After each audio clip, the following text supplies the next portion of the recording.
3, 4, 5, 6, 7, 8. 1, 2, 3, 4, 5, 6, 7, 8, 9, 10. 1, 2, 3, 4, 5, 6, 7. 7, 7. It's Never good. and never It is again. fine. From the top, good morning. Good morning.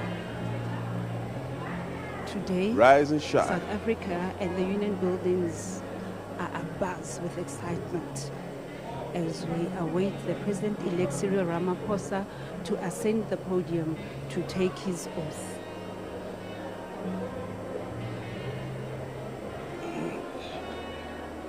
Does he ascend the podium? Yes. Ascend to the onto- podium.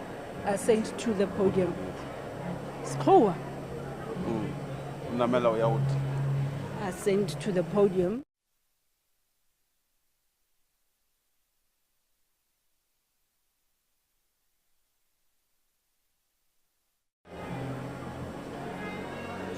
Oh yeah, we are not alone here. We have two roving reporters who will be bringing us news, views, and capturing the excitement and atmosphere all around the Union Building grounds.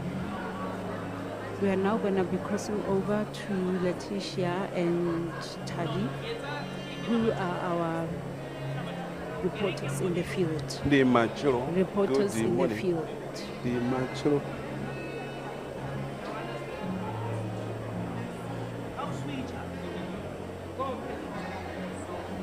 Good morning. Good morning, everybody. My name is Kopon Gogu, and I'll be your co-host this morning. Together, Sean and I will be taking you through today's proceedings as we welcome as we usher in Baram boom boom boom boom boom. Bada ba. democratic Boom boom boom boom boom. administration.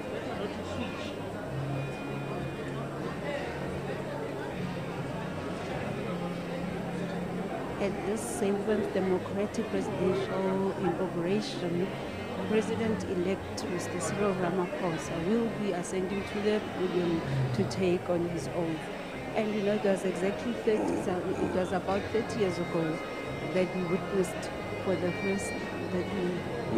our first democratically elected president, the late former President Nelson Mandela.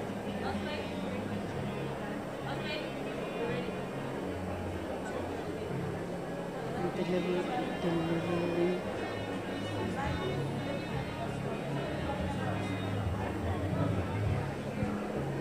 Okay.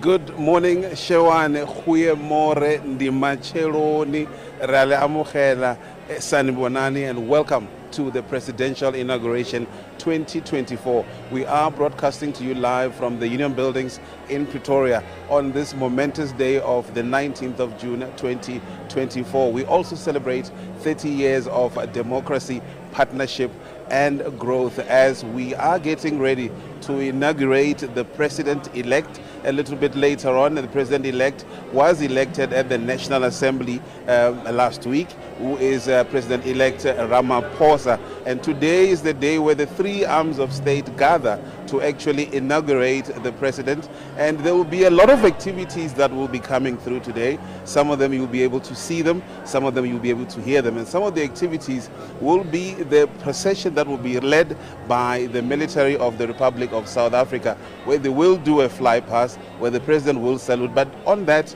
we will have some people that are experts on the subject matter that will be able to come and explain to us. We are also, of course, sharing this broadcast with about 100 community radio stations across the country, so you can tune in to a community radio station near you. We are also live on Government ZA YouTube page.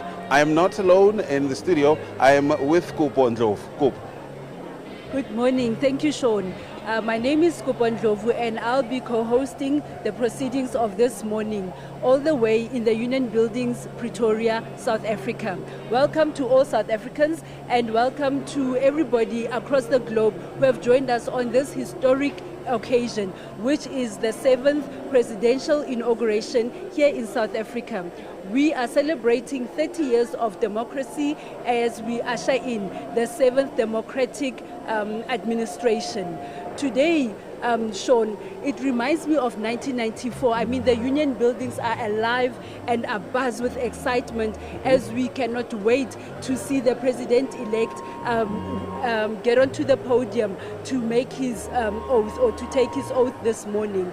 And we also have our roving reporters, Letitia and Tali, who are on the ground trying to get us some insights and interviews of South Africans and everybody who's gathered here at the Union Buildings. So without further ado, let us move right along to Tali and Letitia in the field.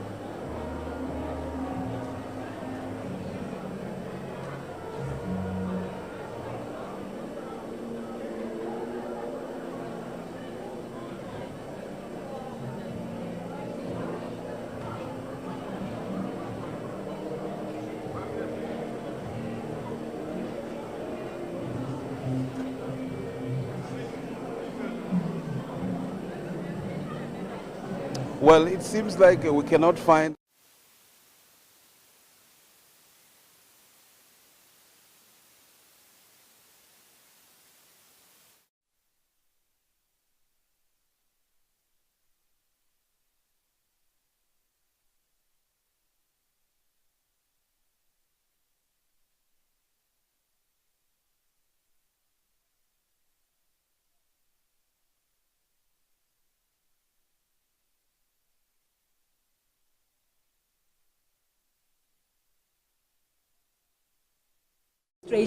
I mean, from 1994 to date, a lot has happened, and I'm sure that there's very many things that she can share with us about the past 6 administrations. I mean, we can take it all the way back to 1994 when we had our first democratically elected president, President Nelson Mandela, and then who was followed by President Mbeki. So a lot has happened during those 30 years, and I'm sure that there are many highlights that we can share around that. I think that is when the President Mandela, the late President Mandela, gave us that famous never and never again speech. Well, I think it was very and truly inspiring for South Africans in 1994, coming out of the darkness of apartheid, thinking this man says we will never ever go back to that space. And I think it's been 30 years of a lot of interesting developments in the country, a lot of things that have happened, and I think we will get into detail with the acting DG just to get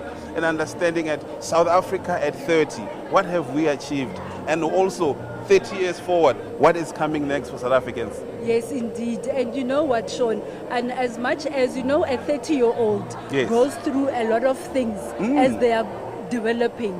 You know, there are highlights, there are momentous occasions, but then there are also some challenges. And you know, we don't want to necessarily to shy away from those as well. So as we celebrate today our 30 years of democracy and freedom, and also ushering in and also embracing our theme of partnering and growing, we need to also reflect on some of the challenges that this 30-year-old has gone through, because really, as South Africans, we have come to this point where we are able to join hands with other people as we usher in also what is called the government of national unity. What exciting times we live in. Indeed, I mean, this is the second time the government of national unity makes a showing. It came for the first time in 1994 where there needed to be a broad representation of all the political parties that were involved in that election. And we come 30 years later, it was a highly contested election. We are here and we are back to the government of national unity. So you can say we've gone full circle. Yes, absolutely. We've gone full circle. And I see that the DG is almost ready for us to interview her so that she can be able to take us through those highlights and also tell us about this occasion from the government's point of view. So now let's welcome our DG from GCIS, Ms. Nomonde Nukwa. Indeed, she joins us live as we are broadcasting live from the Union buildings. A very good morning to you, Acting Director General. Good morning, sir. How are you? I'm very well, and thanks yourself. Good morning, good morning. Good morning, Kobo. How are you? I'm well, thanks, and how are you doing? Are you home this morning? I'm very warm, looking forward, very excited. I'm in a jubilee mood. Oh, that's great. Yes. That's great.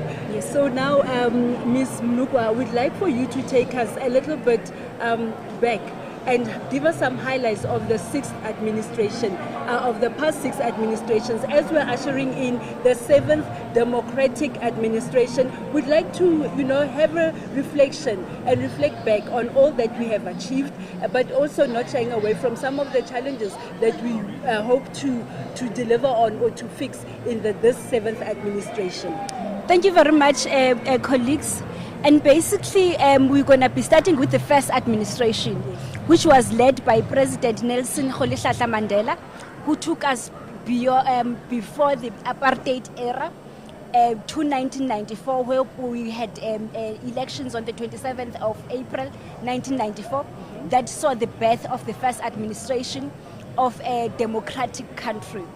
And then Nelson Mandela was able to bring through unity and diversity in the country, social cohesion through a concept of rainbow nation.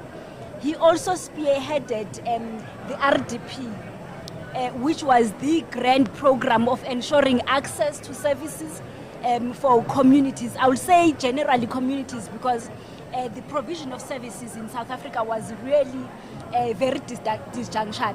Those who stayed in urban areas were far better off than those who were in townships and rural areas.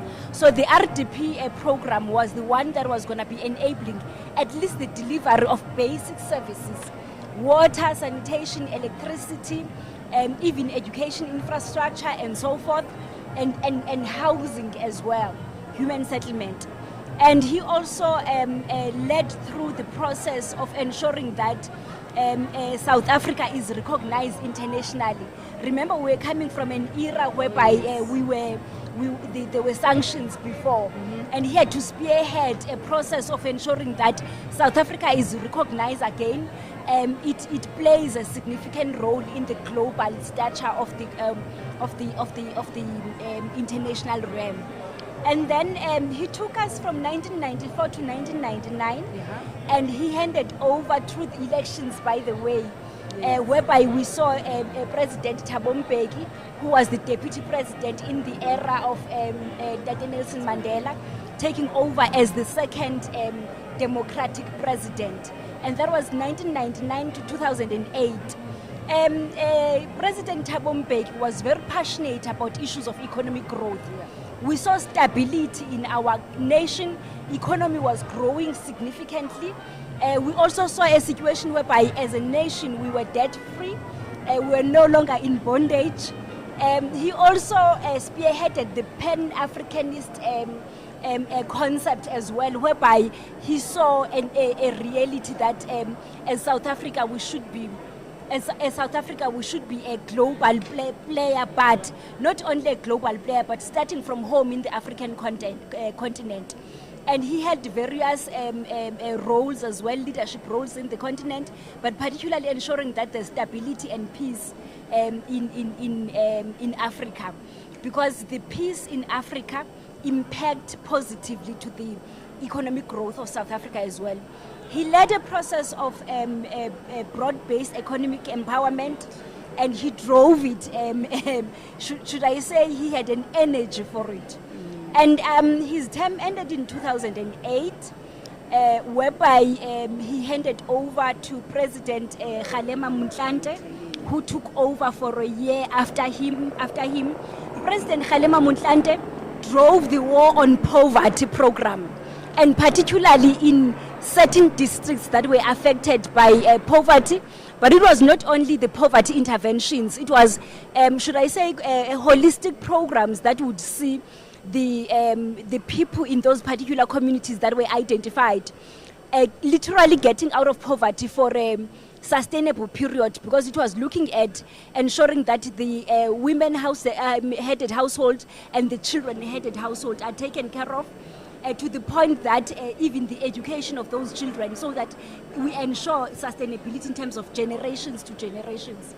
And then there were also elections during that period that saw the election of President Jacob Zuma taking over as the fourth democratic president of South Africa from 2009 to 2018. And President Jacob Zuma was, he drove vigorously the program of HIV and AIDS interventions, and he drove the availability of ARVs and the preventative to HIV and AIDS as well. He also launched the National Development Plan during his period as well. And it was the grand plan that would see a number of reforms and things changing in the South African context, to the point that we were looking now at saying the South Africa that we want by 2030. Mm-hmm. And then President Jacob Zuma period ended in 2018. And at the time, I must mention this a little bit to say, during 2008, 2009, the globe was affected economically. Yes. And a number of countries were in technical recession. And we were also affected in South Africa, but we managed to escape the recession. Then President Jacob Zuma handed over through President Cyril Ramaphosa to finish off the fifth administration. Mm-hmm. That was 2018. President Cyril Ramaphosa drove economic growth drastically to the point of launching the investment conference, yes, whereby we were inviting the international but also the domestic investors to increase their investment to the country to grow the economy. Mm-hmm. And we saw the investment conference really surpassing all the targets that were set for it. And to the point that I think within 3 years, we had already exceeded the target that was scheduled. And then President Cyril Ramaphosa focused more as well on number of economic reforms, particularly Operation Vulindlela, mm-hmm, and economic ignition, I would say, all the interventions that would ignite the economy, looking at businesses investing in the country as well. He also spearheaded the anti-corruption program, whereby he felt that for this country to be recognized internationally as well, and some form of ease for investment to come in, he had to ensure that we eradicate corruption altogether in South Africa. And in the midst of that, we have seen President Cyril Ramaphosa driving a number of izimbizos as well, to ensure that service delivery is taken seriously across the country. And he went, he led a number of izimbizo to various provinces. Usually you'd have one imbizo per province, but in his era we saw a number of interventions through izimbizo's program. He also spearheaded the intervention, particularly in the water sector, where the Rand Water was deployed to assist municipalities, and also some other water boards being positioned to intervene to ensure that we have water security. You'd recall that at the time we also had water challenges in Eastern Cape, and he spearheaded a process of interventions as well. And just towards the end of his of the sixth administration, he also formed a presidential working group to intervene in a eThekwini municipality, understanding the strategic role that municipality plays in the growing of the contribution to the GDP of the country, but in general also to make sure that we build, should I say, the investor confidence as well. And there are many other programs that I didn't mention that South Africa has managed to come through. And as we are celebrating the 30 years of freedom and democracy, I think we are a nation that tops in terms of the quality of our education. We have seen some research telling us that in Africa particularly, we're doing extremely well in terms of the education that we provide as South Africa. We have seen also, as part of the things that we have to highlight in our 30 years of freedom and democracy, the participation of our, and the research showing our universities as well, doing very well globally as well. And I do think that in terms of the road infrastructure, the road network, yes, we are also rated, I think, top 13 in the world in terms of the quality of our road infrastructure, particularly our national roads. So there's a lot of things that we should be proud about as South Africa, as we are saying, we 30 years on, this is where we are and how we shape the 30 years going forward. Thank you very much. Wow. You know what? As you're saying, I'm just, feeling this, I'm starting to feel very patriotic to realize that, we have come a long way and there's so much that we have done. And indeed, as we usher in the 7th administration, it is clear to see that the president-elect, Mr. Ramaphosa, has still got a lot of work to do in terms of, moving forward with some of the visions and some of the programs that he started in the 6th administration. And it is so sobering to realize that, we are a 30-year-old who has done so much, and we actually managed to also buffer our country against some serious economic recessions and challenges that have hit the world over. I mean, also when you think post-COVID-19, what we have managed to do as South Africa to keep out of being in recession is quite remarkable, and that is all thanks to the work that the 6th administration has managed to do, and what the investment conferences and government partnering with business was able to achieve. So, wow. Acting DG, I think it's very important to also note that we've got guests here, South Africans from all walks of life, guests from outside of the country that have gathered here to witness this momentous occasion of the president being inaugurated as the new president in the 7th administration. How does one crack an invite? Who gets invited? And how difficult is it to put an event like this together? Let me first just a little bit let you know what Kopo spoke about in terms of COVID. Yes. I forgot to say, and how can I, to say we topped the world in terms of dealing with COVID in South Africa. Because even the other African countries, they relied on us. It was through the leadership of President Ramaphosa that they were even able to get vaccines and so forth. Now, coming back to the fact that we are ushering the new president of the 7th administration and how difficult it is. It has been a long walk to freedom, if I can say. A 30-year walk. Yeah, 30-year walk.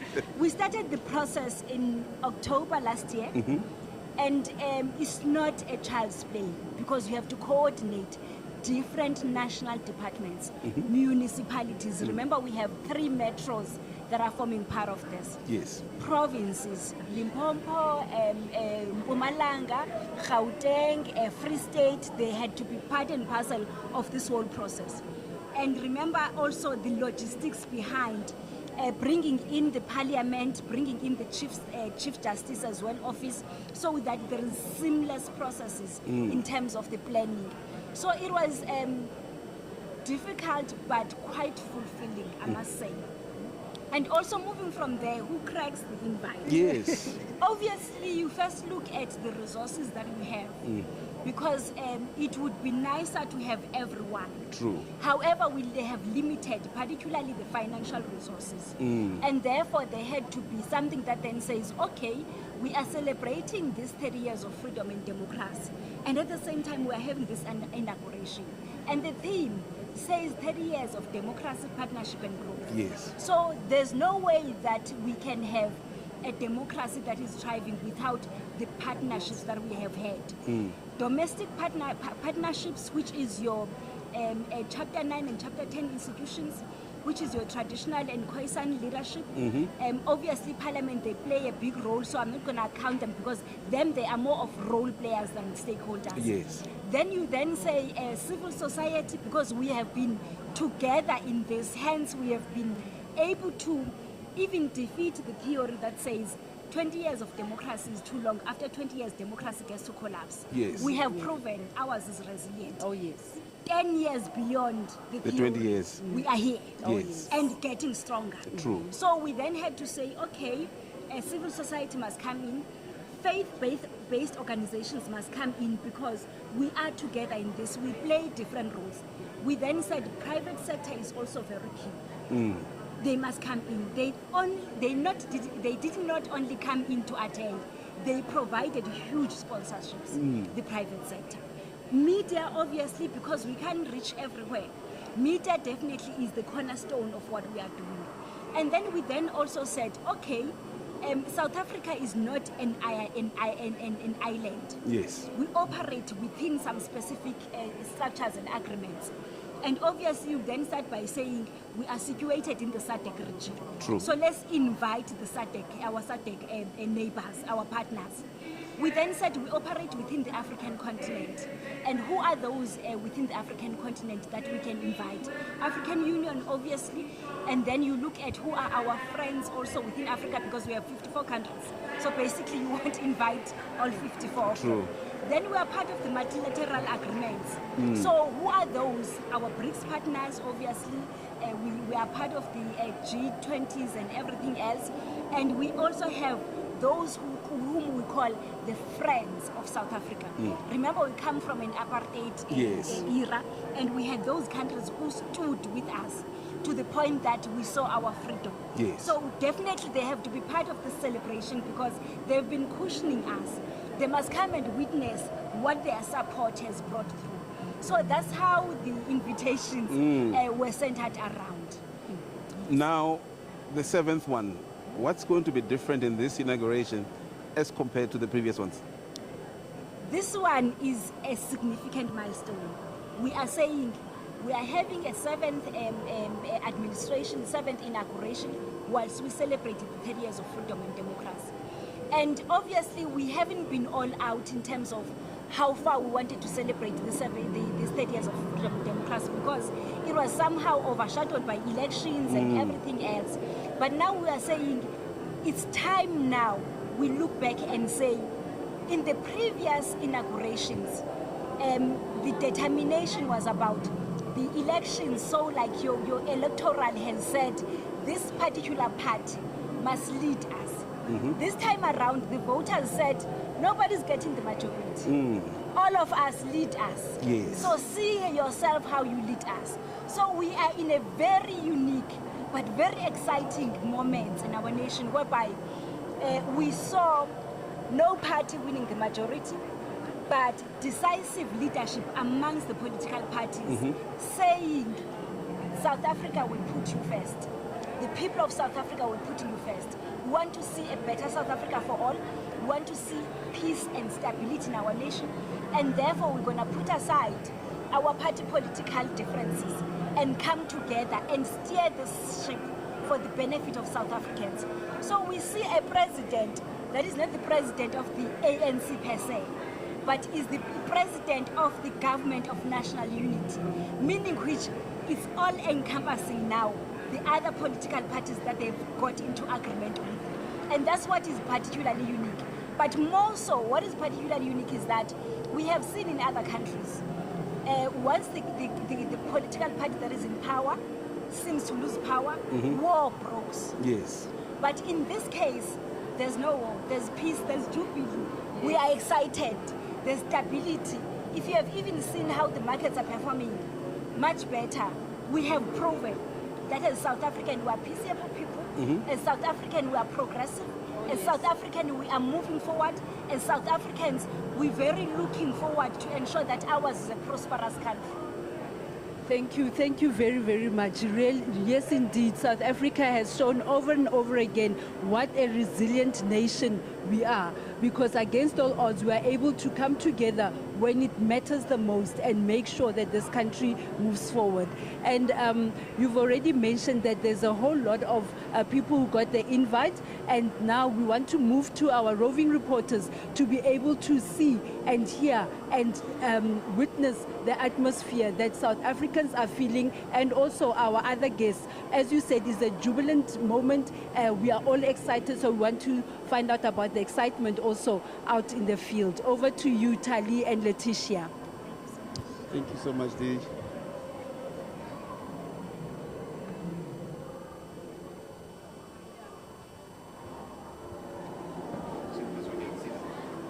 Oh, yeah. Yes. Inauguration 2024, where President-elect President Cyril Ramaphosa will be inaugurated today, and we are right where the VIP are seated. Heads of state and government are here, and the program has already started. The program directors of today, the Minister of Foreign Affairs, which is International Relations and Cooperation in the Republic of South Africa, Dr. Nedi Pando is leading the program together with the Deputy SG of the governing party, the ANC, which is they are co-presenting this important program. Well, we have had a number of dignitaries arriving today, and most of them have already getting their seat, and what we have now is heads of states who are already starting to arrive. Kings and queens who are representing various countries as well are already here, arriving as we speak. So what you have right now is the program that's already started, and back just behind me as well at the lawns, you do have a cultural program which is underway as we speak right now. So the program is right underway. One of the things that obviously want to focus on has been the theme of this important inauguration, the 30 years of democracy and freedom, and talking about partnership and growth. A lot of question about what will be included in the speech by the president after the inauguration as well, the president-elect President Cyril Ramaphosa as well. So we are looking forward to receiving more heads of states. As we have seen earlier on, the arrival from 2 days back, we saw the arrival of many heads of state as well, particularly also a number of them from SADC countries. We have seen the President Ndambuzo Mnangagwa of Zimbabwe as well arriving. We know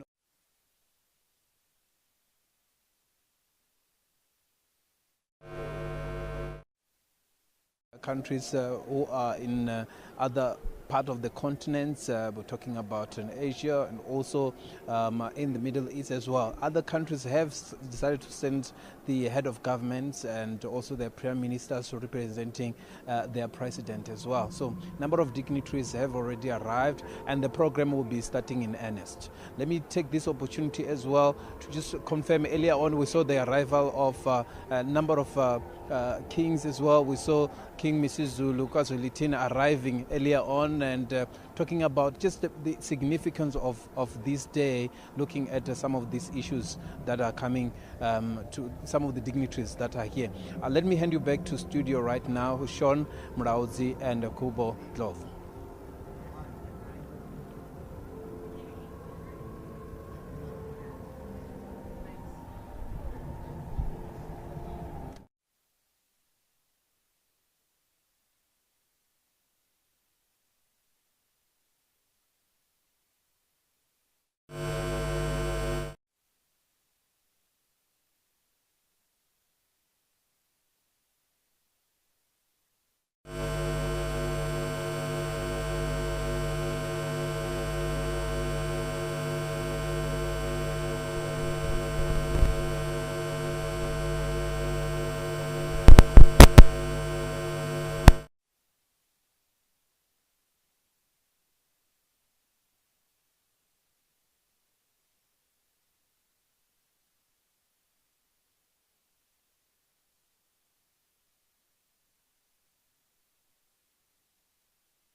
What are your thoughts in regards to, how do you think or see this playing out?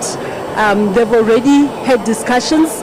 Parties have already put their hands up to say that they're going to put the people first.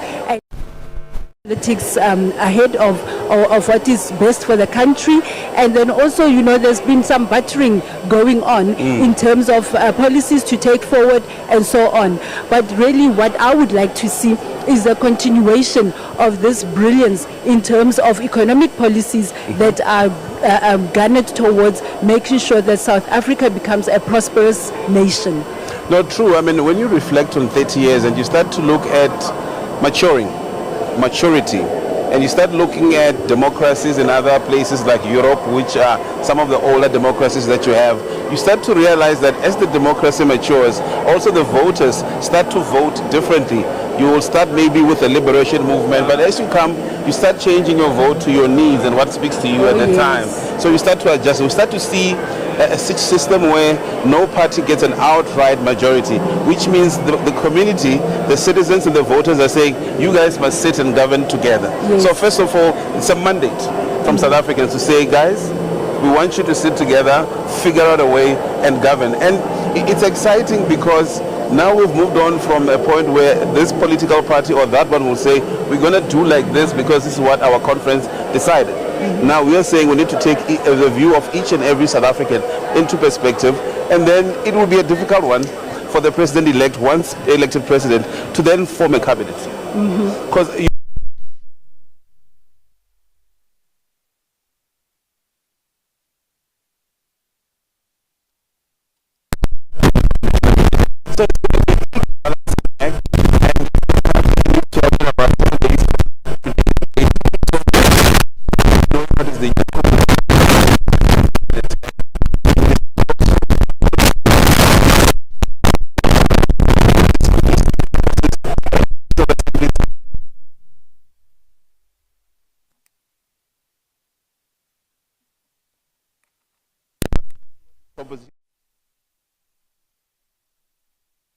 Absolutely, and it will be interesting to see.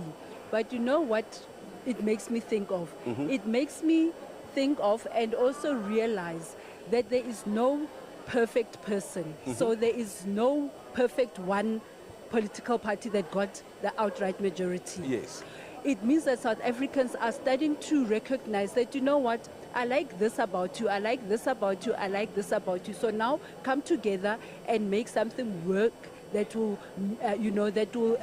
resemble this almost perfect partner that you want. So, you know, the different pieces to make the one. Yes, the different pieces to make the one.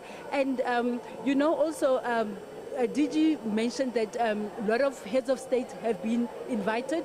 I wonder what is their take on this new historic moment for South Africa. I mean, yes, it is the second time around that we've got a government of national unity, but we've got, the presidents and from our SADC neighbors and also presidents from other African countries. I wonder what it is that they make of this. Do you know who all is here?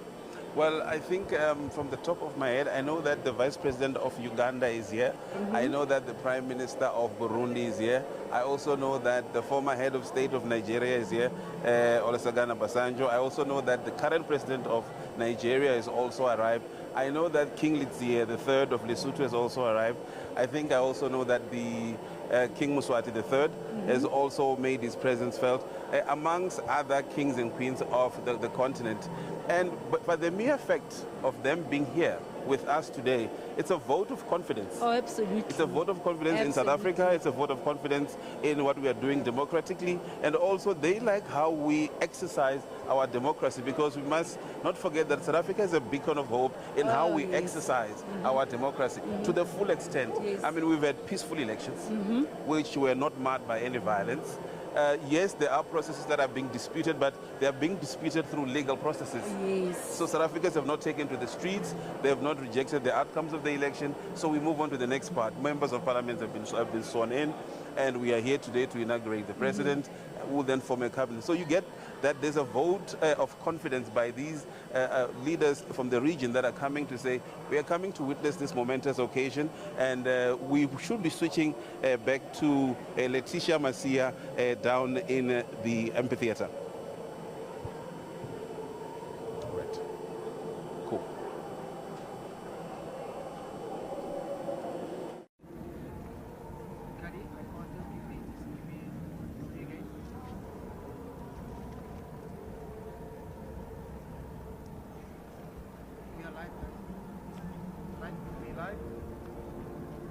Thank you. Taking over from studio, I would like to take you through over the cultural event that is currently happening at the lawns, where we've got a cultural event where there are various artists that are present, Lebusi Khovela, Java, and so many other artists that are there. And also we will be looking at our military that will be doing the military parade, and also the 23 gun salute that they will be doing. And here at the Union Building on my right, we can see dignitaries that are here, and also on my left we are having our ministers and also cabinet and a lot. It's so lively. I wish to take you guys to confidence about today's celebration, and we are not leaving anyone behind. We're just having a nice relaxed feeling, and South Africans are enjoying themselves. They are feeling part of being this 7th administration presidential inauguration of 2023, and all is going well. It's so lively. All the artists is so exciting. It's so exciting right here from the lawns. It's so lively, and everyone is arriving, and we're still waiting for our president to come through, and also other dignitaries. They are still arriving as well, and we're having lots of activities lined up. And I would like to also find out from my colleague, what are your thoughts on today's proceedings? I must tell you that, thank you so much. I must tell you that it's actually my first time attending the inauguration right here at Union Buildings. And remember 1994 when it all happens for our countries. It will reflect 30 years of freedom as well. So just being here after 30 years, when you are young, sometimes you don't know how significant the moment is. So I think it's quite exciting to be part of history today and really witness South Africa celebrating 30 years of what has been achieved so far. And what is good to see is that dignitaries around the world have come to celebrate with South Africa, but also marking this important institution as well, to say they are supporting our democracy as well and what this country also stands for. So it's been really exciting, but also the cultural element as well. So South Africa is on display, just to really showcasing what this country can do, because we know just how big the creative industry is in this country. So it's been quite exciting to see that we have people that even in 1994 were at this amphitheater, and they're coming back 30 years back and celebrating our achievements as well, and looking forward to some of the issues and how the president in his speech probably looking at how we're going to accelerate programs and service delivery, all these issues. So we're just really excited, and just how the world has descended to Pretoria today. Okay, thank you so much. And now we'll be just handing over to our studio for them to take over from us. Thank you. Your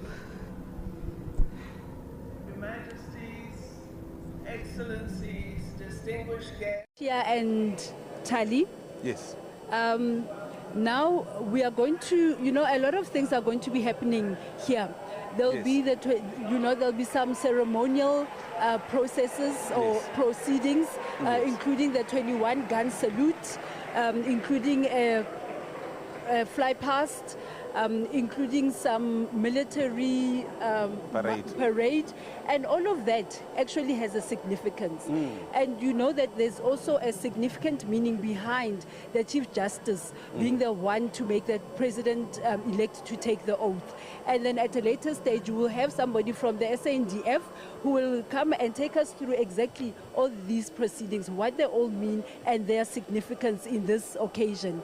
And also what I know is that we'll have the Secretary of Parliament who will also be telling us, some of the proceedings leading up to today's event. So like Ms. Nomonda Mnugwa mentioned earlier on, a lot goes into preparing such an event. So it's not, an ordinary event. It is one that has got a lot of meaning behind each and every aspect of it. So I don't know if you know anything about the 21 gun salute, but I know that it is actually a high-ranking and honorable kind of a process or ceremony, and it's not everybody who gets a 21 gun salute. It is reserved for presidents and royalty. I have heard when there are state visits here, either by kings and queens and other presidents, that when the state visit is official at the Union buildings, you will hear a 21-gun salute at noon to say that someone important is in the country. Yes, So I yes, agree with you. Yes. So who is important that is here? I think you've already mentioned that I think the president of Rwanda is here. Is it the president of Nigeria is here? The president of Angola is here. The president of Angola is here. And the president of then Mozambique. is it the president of Malawi who is here? The president of Malawi, they've just lost the vice president. They've lost the vice president, but there is a representative from and the dignitary from the government. So, condolences to the Malawian people, but we are pleased and honored that they actually did send, a dignitary or a representative to come and witness this occasion with us here in South Africa. I think we also have representation from Brazil, representation from Cuba as well. These are our partners from outside of the continent who came to share with South Africa this momentous occasion. And you get to realize how important it is to honor and observe each other as countries when you hold special ceremonies, national days, days like inauguration, which I think is at the apex of the calendar, because you just rightfully said that this is when you'll find the judiciary, parliament, and the executive seated together under one shade to do work for the country. Yeah. So as much as we know there are three of them, this is the one time we get to see them all together in one place. Absolutely. And then it is important to then, you start to realize that indeed all these arms or spheres of government or all these arms of government together they work for the common good of all South Africans. And really, as we chart our way forward into this 30 years of democracy and beyond, it is important that as South Africans we always remember that partnership and growth together is what will get us to to summit this mountain in South Africa. And also there's also a lot of other dignitaries who are here from provinces and former ministers and also former presidents. I wonder if former President Becky is here. Do you I have don't an know idea? yet, but I think as we are broadcasting, there are arrivals that keep happening. We've had some local royalties, local South African royalty also arrive. They get announced by the program director, which is just behind us. So everything that is meant to happen today is happening right behind us, and it's very important that we are doing this from the seat of government in Pretoria, the Union Buildings, South Africa. And just to reflect on the spectacle that is the inauguration. When the military parade will do their flypast, and I remember in the last one, SAA came with their big plane and then they waved at the crowd. It's such fantastic times. You see that this country has got capabilities. This country has got fighter jets and planes that are on equal par with everyone in the world. So you get to also showcase a little bit of yourself. And must also remember that the president also becomes the commander in chief of the army, so therefore that's why the army gives him the honors, and then I think from there on he's the only one that can take us to war. And also we've not had a gap between the president-elect and the president, because he remains president until he's sworn in. So we've never had a gap, so there's no one that will take us to war if it's not the president. Yes, and it is also good to know that even when we are here and celebrating and also witnessing all of this from the amphitheater, there are South Africans all across the provinces who are at various viewing sites who are able to actually enjoy and celebrate with us this historic moment. And also through our broadcast, through the various community radio stations, we are taking South Africans along on this journey of celebrating the 7th presidential inauguration. But not forgetting the South Lawns here at the Union Building, where South Africans also have gathered to make sure that they are also part of this historic moment of our country. And then over at the South Lawns, I could hear, singing. I think PJ Powers was here. So really to keep the mood going up until the president-elect goes to the podium to take his oath. Are we back at the Rainbow Nation? Is this the Rainbow Nation 2.0? I certainly think so, because you know what, if you think about it, taking all South Africans into confidence, irrespective of color or creed or sexual orientation or religion, we are together. We are in this together, as the government of national unity suggests. So yes, we are back at the Rainbow Nation era 2.0, as you say. So we are really looking forward to ushering in this new administration with its new profile. I wanted to say complexion, but with its new complexion, because then we are going to truly see the resilience of South Africa. And then, as you said, nations in our region, in Africa and across the seas are looking to South Africa as a beacon of hope, because we have shown that we are able to achieve a democracy. And even 20 years beyond, when doomsayers thought that 20 years of, usually at 20 years, countries start to change the complexion, but we have stayed the course.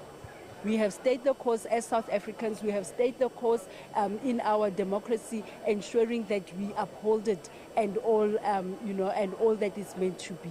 So I think at this moment, I'd like to thank South Africans who actually went out to vote in their numbers to get us to where we are at. Because if it was not for the South African population voting, we would not be where we are at this point in time. There were also South Africans that were voting for the first time that have just turned 18. Oh, yes. You said you voted at the first election, 27 April 1994. Yes. Take us to the feeling of the time. Black people had been disenfranchised, they couldn't vote, but here comes this opportunity. They say, hey, you can vote. You know what, I think, growing up in South Africa, yes, I had witnessed a little bit of apartheid, like hard apartheid, tear gas and riots and those kind of things. And also hearing stories from my parents and all that they went through. And also from my grandparents, what they've gone through in terms of not being able to vote, and how, when the other people who were allowed to vote before then would come back from voting and really boast about who they voted for, whatever, and they felt like they did not belong. And for the first time in 1994, they felt like they also belonged. They had a say in their own country. They had a say in what needs to happen. So really, I did not take it for granted, because I understood that to have gotten us to where we were at in 1994 was through hardship, tears and blood and sweat. So I really did not take it for granted. I was at the university, it was Rhodes University, so I was in the former Eastern Grahamstown, Cape, now Makanda. Makanda, and I was there, and it was such a joyous moment. I remember, a group of us, we went to vote together. And at that point, there was no empathy, what we are calling empathy now. I think the young people, we were very hopeful, and we really wanted to see this change happen. So it was a jubilant time. And I remember before we went out, we were watching on the news where we saw those slinking queues, those long queues that just showed how much South Africans were really waiting for this moment. And mind you, it was the majority of South Africans that were waiting for that particular moment. So indeed, and it should not be taken for granted, this freedom that we have to be able to cast our vote should really not be taken for granted, because a lot of blood, sweat and tears was shed to make sure that we got to where we're at. And also, these grounds here at the Union Buildings, it was reserved for certain people. Yes. You and I, Sean, would not have been, we would have been stopped there down, at the lawns. At the lawns. So it is it's an absolute privilege to be able to be standing here 30 years into our democracy and be able to share this live broadcast with South Africans, you and I, standing here at the amphitheater at the Union Building. I remember it was 93 when we knew that the dawn of democracy is coming, is on the way. Me being from a former homeland of Venda, my father worked in the police force. So he had a different uniform, a brown khaki uniform at the time. They had some military green police vehicles. And then we had to transition from that to the new South Africa, where you started seeing physical changes, wherein the police stations changed, the police uniform changed. They merged our defense force of the Venda Defense Force with the National Defense Force of South Africa. You could physically see that we are now becoming part of a bigger thing, instead of just being a small enclave in the corner of the Northern Transvaal. And then we went through this transitional national councils, wherein we're still figuring out as a country how to govern, what are municipalities, how do we implement such things, provinces as well, because we come to 94 having 9 provinces, where in prior we had 4 provinces, which was the whole Cape, the Free State, I think the Transvaal and KwaZulu-Natal. Yes. So now we have reconfigured the country to 9 different provinces, and you are sitting there, so I've become part of a whole.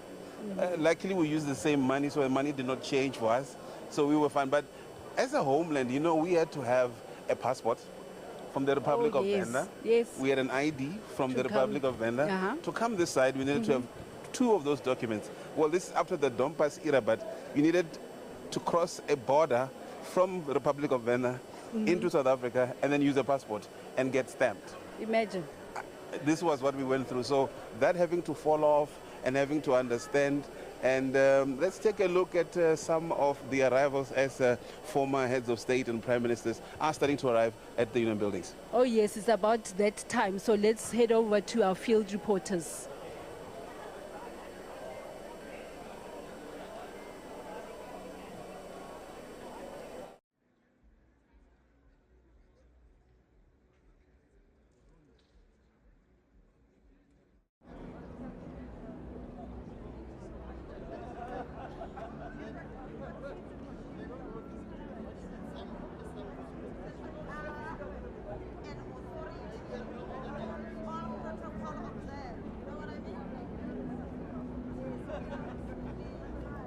Majesties, Excellencies, distinguished guests, ladies and gentlemen, let us welcome the Prime Minister of the Republic of Burundi, His Excellency Lieutenant General Gervais Ndirakobuka.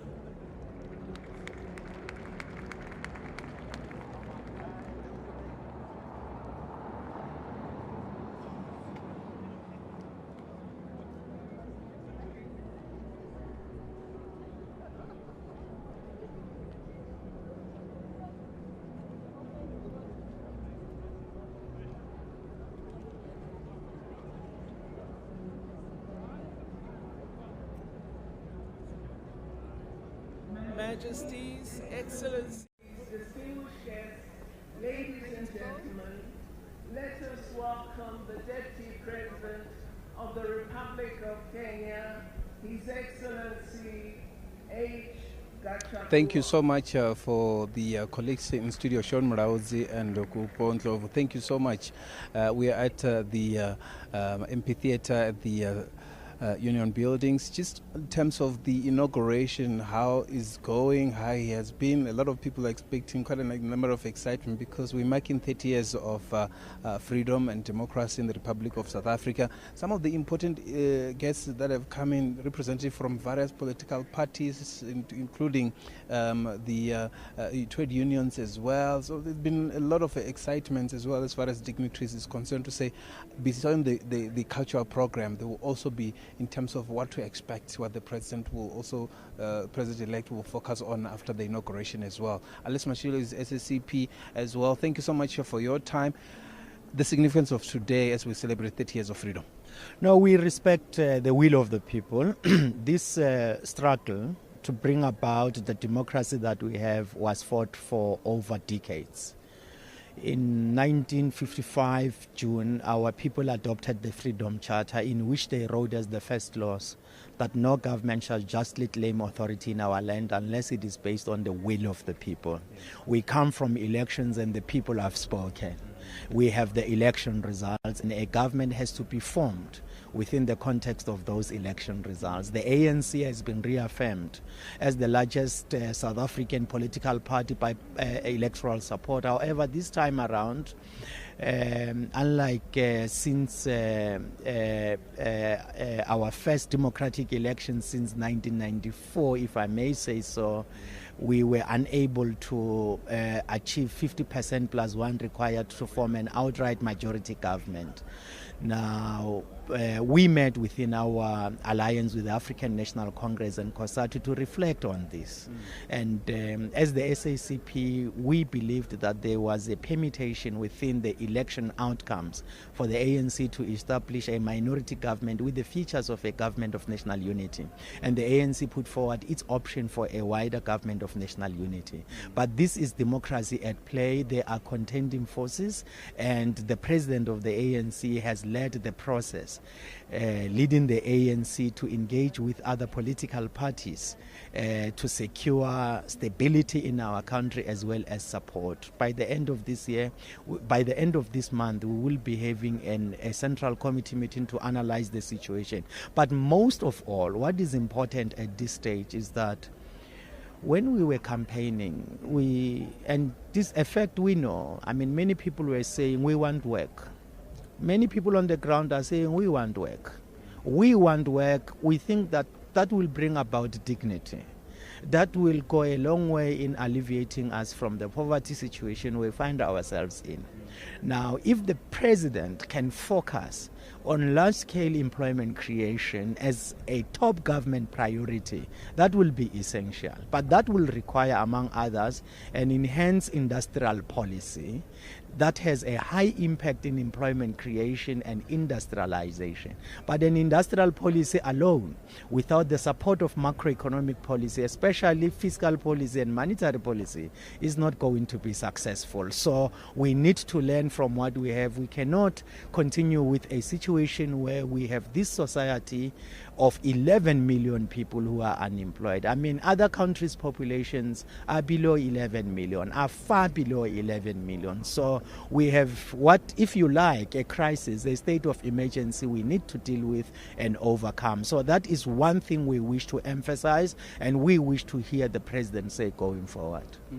In terms of the acceleration thereof, it's going to be a mammoth task.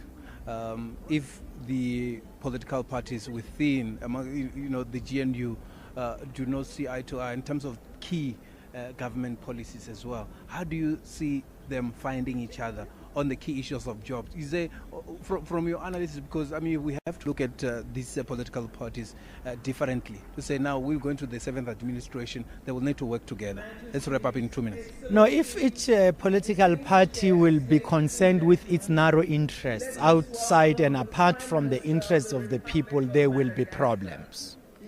As the SACP, we stand opposed to any rightward shift in the government. We are a working class party.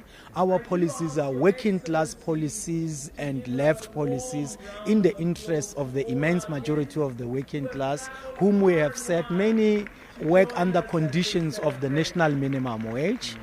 Many are unemployed, many live under conditions of poverty. We wish to see that, but nothing is going to happen successfully without a highly mobilized working class. So to rely only on political parties that are in parliament is not going to be helpful. We need thoroughgoing mobilization of the working class, and that's our role as the Communist Party. We will look at that going forward as to how we strengthen it. Dr. Mashiro, let me thank you so much for your time. Thank you so much.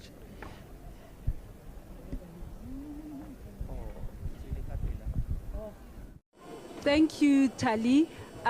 We've got now lined up the spokesperson in the presidency, Mr. Vincent Magwenya, who will be taking us through the program of today and also giving some insights into the countries that have joined us this morning for the inauguration. You know, some of the relationships that we share with them, and also, like I said, take us through today's proceedings or program. Thank you very much. You are most welcome here, Mr.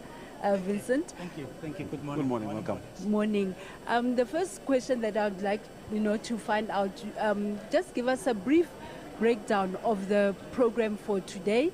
what is still to happen before the president-elect will ascend onto the podium, and then also just some of the countries that are here, the leaders that are here, and then the kind of relationships that we enjoy with some of those countries. Well, in terms of the program, we still are witnessing the arrival of a number of dignitaries that include former heads of states as well as sitting heads of states from different parts of the continent. Some of those notable former heads of states, it's the former president of Nigeria, President Obasanjo, is here. From SADC, we have President Nyusi from Mozambique. We have President Mnangagwa from Zimbabwe. We are expecting to see President Lorenzo from Angola. We have the president from Namibia. We have President Faye from Senegal. So those are some of the dignitaries that will be here. So we're witnessing the arrival. Once all the heads of states have arrived, then President-elect Ramaphosa will arrive, and we will then commence with the formal proceedings that will ultimately build up to the president taking the oath of office, which is really the main reason we are all here. That is the constitutional provision that must be fulfilled today, as it is going to be administered by the Chief Justice Zondo. Thereafter, the president will then honor the military guard and the salute, where we will have the 21-gun salute and other sort of military elements of the occasion, including flypast, etc. And that will be taking us towards the end, where the president will then go and greet the public at the South Lawn before he proceeds to the luncheon, where he will have an opportunity to interact with some of the guests that are here, particularly his counterparts from different parts of the continent. Okay, great. Me particularly, I cannot wait for the military Yes, part of indeed, the occasion, because it always, makes one beam with so Yes. much pride Absolutely. when you see it. And then also, indeed, I cannot wait to have the president-elect go up on that stage and take on his oath as he's going to be leading us Indeed. into the 7th administration Indeed. that we are so looking forward to. Indeed. And then the other part of my question. Or the relationships we have with the countries. Yes, a little bit. I was in another interview before coming here, and one of the issues they remarked on is the amount of heads of states we've been able to have here in such a short period of time. Absolutely. Because if you recall, we had initially planned to have the inauguration on the 22nd of June. But when the Chief Justice brought forward the first sitting of Parliament, then this day had to be brought forward 5 days after the president has been elected in the National Assembly as per the Constitution. So we are blessed as South Africa that we have a foreign policy that is pillared around human rights, but that is pillared around being non-aligned and being friends with all the countries that we can possibly be friends with. And so a lot of the countries that you see here are countries that we share very close political and trade bilateral ties with. That's the first thing. The second thing is countries that are alongside us and many others. We share common objectives and common goals in various multilateral forums where we participate. BRICS members are represented here. China has sent an envoy, president's envoy. Brazil has sent a minister. That all talks to the high regard that these countries have with South Africa, but also the importance of the strategic relationship that these countries have with South Africa, be it within SADC, the rest of the continent, or the rest of the world. Talking about the rest of the continent, we recently launched the Africa Continental Free Trade Agreement.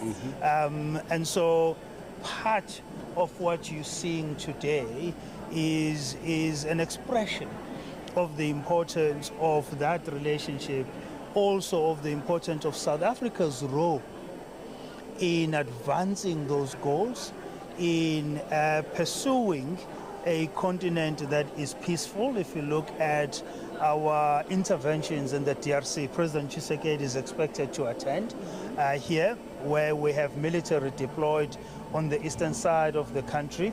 In Mozambique, we have a deployment that is now being withdrawn, that has been there for some time, assisting the people of Mozambique achieve peace there. And so this congregation of so many African heads of state talks to South Africa's important and strategic role that it's playing on the continent, and the commitment that South Africa has played, has shown, or demonstrated rather, to silencing the guns on the continent and have a continent that is driven by the desire to see peace, to see democracy thrive, and more importantly, to see prosperity. And peace and democracy thrive not only in South Africa but across the continent. Indeed. And I think that is so important for South Africans and the world to know that the relations that we have, the strategic relations, political relationships that we have with other countries is not only for our own benefit as South Africa, but And that is the stance that South Africa has always been all about. And as we enjoy this democracy, we'd love to see other countries across the continent enjoy the same kind of democracy. Absolutely. Where peace reigns and prosperity is the order of the day. Absolutely. Thank you very much. Do you have anything, Sean? I think it's important to just clarify. He kept saying president-elect. So now we ordinary South Africans are asking, when did the president stop being a president? When do we have a president-elect? Do we have leadership currently in the country before the inauguration? That's one. And two, when does the 6th administration end and when does the 7th begin? Okay.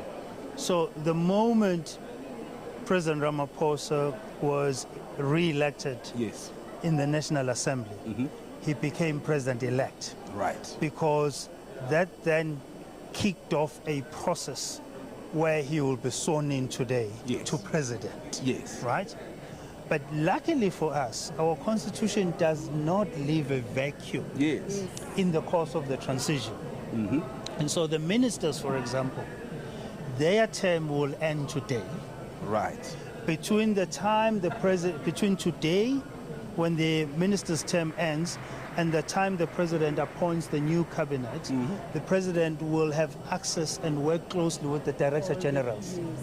All right. Because we still have director generals who are accounting officers in their respective departments. And so we never have a vacuum. So he is president-elect until he's sworn into office. Then he is president. We are using the term president and president-elect interchangeably because in the transition, we still have the same president, or the same individual rather, as president and as head of state. And let's say, for example, we're going to witness the swearing in of a different person instead of President Ramaphosa. President Ramaphosa's term will have then ended today. And the moment whoever that will have been, after they've been sworn in, then they will have been the new president. And so we are blessed in a way that our constitution does not leave a vacuum. Secondly, we are blessed in a way that there's continuity in terms of our transition from the 6th administration to the 7th administration. The moment the president is sworn in, that kicks off the start of the 7th administration. Now we hear the new term, GNU, Government of National Unity. 30 years later as a country, we've gone full circle back to the GNU. But now this GNU, is it a GNU or a coalition? And I speak this because does it mean that we no longer have opposition in parliament because everybody has joined the government? What does it mean? Well, the GNU we had in 1994 was formed at a different time, informed by different contexts. Oh, absolutely. 2024, we have a GNU that has been informed by largely, or that has been created as a result of the outcome of the recent head elections, where no party commanded an outright majority. Yes. Meaning then in order to form a government, the governing party needed to bring on board partners. We can debate the terminology that is used. All right. But if you look at the current signatories to the GNU, the parties that have committed themselves to the GNU, you have over 60%, Right. over 60% of voters, right? Parties of different persuasions, parties of different ideologies have come together to form a government. In a way, you are uniting the nation. In a way. Already. So it is then proper and appropriate to call it a government of national unity, because you are uniting not only parties, but you are uniting even the voters, right? Everybody who had different priorities will now share the same priorities in the interest of the country. We will still have an opposition in parliament because some parties have openly declared that they will not be part of the government of national unity, which in our constitutional democratic context is a good thing. It's welcome. It's welcome that we will still have opposition parties in parliament, because that oversight role by parliament remains quite critical in the sustainability and the evolution of our democracy. So in our constitutional sort of democracy context, it is good that we will still have opposition parties. Equally, what has happened, the country has been saved from another election. A country has been saved from a prolonged period of uncertainty, because now we have a government of national unity which is going to be guided by a common set of principles that are already in principle agreed to. Since '94, we've had an ANC-led government. Now we're talking about the government of national unity with different political parties joining hands. For a granny at home thinking, does this mean that my pension grant will be affected? Does this mean that the SRD will be affected? Does it mean that we no longer get RDP houses now that it's different parties? It's no longer the ANC-led government. No. In terms of policies, you're not going to have a radical change of policies. Remember, the parties have already agreed on a common set of principles, which is going to inform the priorities that this government will work on. So you're not going to have an overnight change to social elements of our policies. What you're going to have, if anything, is an acceleration of some of these critical policy areas. There may be tweaks there and there in terms of how the budget is formulated, etc., with GNU parties or partners having to agree. But overall, this does not mean an overall or wholesale change of policies. No, it's not going to happen like that. One of the policy difficulties that we've had between the African National Congress and the DA was the NHI bill. It's recently been signed, has not had a chance to be implemented in its various phases. Now we are into the new administration. What do you think happens to the NHI with these different partners that have different views on the very same policy? So you know that we have parties that have decided to challenge the bill in court. Yes. So those processes will run their course. You also know that the president has committed himself to further collaboration with different sectors of society in ensuring that the implementation of the NHI delivers to what that bill is meant to deliver and to the expectations of the country. So there's still going to be engagements on the implementation side of the bill. And those engagements may mean different things, where maybe some aspects of the bill are revisited, some aspects of the bill will remain the same, but nonetheless, the NHI will remain with us, albeit maybe with some tweaks, depending on what comes out of the various collaborative processes around the implementation. Thank you very, very Thank you much. very Thank you very much, Mr. Mangwenya. We are a better South Africa now that we have interviewed you, because you actually unpacked a whole lot of things Thank for you very very much. many South Africans. Thank you for your See you. time. Cheers. That was Vincent. Thank you so much, Sean Mraudzi and Kupon Ndlovu in studio. That's quite an important conversation going on as we continue our coverage of the presidential inauguration here at Union Buildings. Right now, we are with Mlungisi Zulu. He's from Mzansi National Philharmonic Orchestra as well, who are participating in this program. Thank you so much for joining us. Talk to us about the orchestra and your participation in the inauguration this year. Oh, hello. Lungisi Zulu. I play for the Mzansi National Philharmonic Orchestra, which was formed, I think, 2 years ago. I'm playing violin with the orchestra. I think the orchestra was started with a tour, a national tour 2 years ago, where it was in Johannesburg, Cape Town, and Durban. Yes. And your participation in the inauguration this year? I'm playing with the orchestra.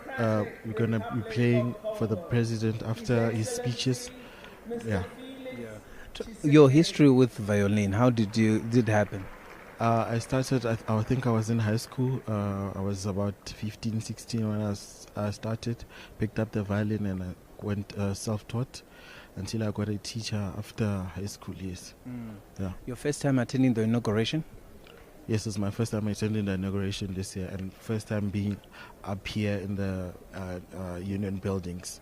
Yes, I've always been like down there by the parks, so it's the first time that I'm actually on the actual building. Yes. Yeah. No, thank you so much. What are you looking for the most throughout the day? Just seeing people, dignitaries from all over the world, and yeah. Mlungisi Zulu, let me thank you so much for your time. Thank you so much, sir. All right, there you have it. Mlungisi Zulu is participating in this important inauguration of President-elect President Cyril Ramaphosa.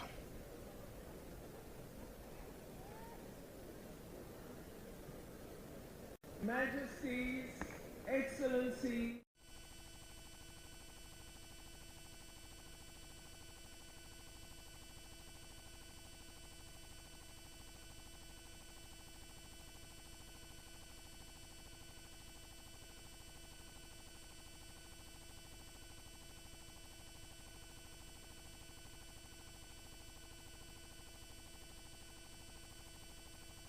on the inauguration, and also the kind of South Africa does he envisage 30 years from now. You are welcome here in our remote studio, Mr. Maimane, and we'd like for you to take through our viewers and listeners at home. We are covering several community radio stations, and we are also on several government social media platforms, and we'd like to hear from you, some reflections on 30 years of democracy as we celebrated this year, and also the kind of South Africa you envisage 30 years from now. I mean, first and foremost, this is a moment in our nation we both celebrate, in that we've demonstrated to the global community that we hold elections, and when those elections are concluded, we accept the results. Oh, yeah. That is a significant step in a democracy, because there are other countries where they never even get to this point. True. Secondly, I think we must celebrate constitutionalism. We are all bound by the same law in this country. That's a significant step in the last 30 years. And I think it's that constitution that has protected so many of the things that we see. We have a parliament as an institution of the constitution that holds it supreme. And that supreme law is important. And being here at the Union Buildings today is also a reminder of the fact that in many ways South Africa must come back to a place where we'll never polarize ourselves into our racial camps. And I think that's one of the things that we've got to watch for the next 30 years. Because if we're not careful, we can build politics of division and populism rather than politics of principle and delivery. So my next 30 years is about making sure that we eventually get a state that is capable, that can ensure that it can withstand any political headwinds, we build an economy that works for all South Africans, because in truth, we live in two South Africas. There's a South Africa where you and I are at today, and there's a South Africa not far from here where people don't have water, they don't have jobs, they don't have healthcare. So we've got to fix for that. And we've got to achieve an education system that never leaves us believing that if you don't have money, then you can't get access to quality education. Even though you do have access to it, sometimes it's not the quality of the education that can make you compete with anyone else. And then lastly, because we are 30 years on, it's like a house. After 30 years, it has maintenance issues. So we've got infrastructure backlogs. We've got road infrastructure, ports, digital infrastructure that we need to build, and logistics in the country, so that the next 30 years are safer for yours and my children, right? And the children of so many South Africans, yeah? Yeah. Thank you very much, Mr. Maimane. You know what? Your words ring true. That 30 years on, there's some maintenance that needs to happen, because we cannot be living in the same house 30 years on and not need to fix or paint the house inside or whatever. So it's really also this 30 years of democracy, as we celebrated, is a time for reflection. Not only looking at our achievements, but looking at some of the challenges, as you've highlighted, and say, how are we going to fix this going into 30 years looking forward? Indeed, to have a South Africa that will be working and prosperous for mine and your children and our children's children. Absolutely. The multi-party government that has been voted in and agreed upon in South Africa is here. How does this then translate or trickle down to the men on the street, the layperson who does not have water, those that need the services? Yeah, look, the first thing that any coalition government frees you, this is the strength of coalitions rather, is that it frees you from state capture. Which means that you no longer have to appoint people on the basis of political affiliation. You can appoint people on the basis of competence. That's an important thing, because it will matter for the person on the streets in that they've got a leadership they can trust, there's ethics involved. That's the starting point. The second thing is, it does mean, in fact, that the police commissioner, the Ministry of Health, the Ministry of Education, all of those essential services that deal with people are not dealt with on the basis of patronage, not political affiliation, but for everybody. That's an important step. But I think what's going to be important now is, again, I re-emphasize, let's build capability so that we can withstand any political changes. Because there are going to be many. This is a start. We've never been down this path before, which means we're going to trip, we're going to fall.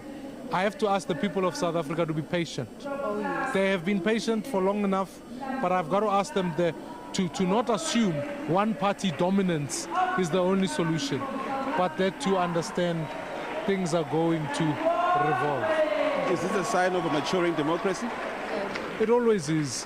It tells me that, as I said, we've accepted the results, but it also says to us, you don't have to look like me to represent me, and I don't have to. One of the things I celebrate is that we are now post-liberation politics. Because now we can't just talk about protesting and all. We've got to talk about delivery. That's the work now. And so in a post-liberation democracy, it means you make some steps, you make some groundways, but collectively, together as South Africa, we've got to bring the coalition, not just of politics, but of the people of this country also. Thank you very much for your time. Much appreciated. Thank you very much, Mr. Maimane. Thank you. Wow, that was a mouthful, and indeed, this is the markings of a maturing democracy. And I think the most important thing that Mr. Maimane said was that South Africans need to be patient, because this change is not going to fix things overnight. And now we are going again back to our roving reporters, Letitia and Tali. So over to them.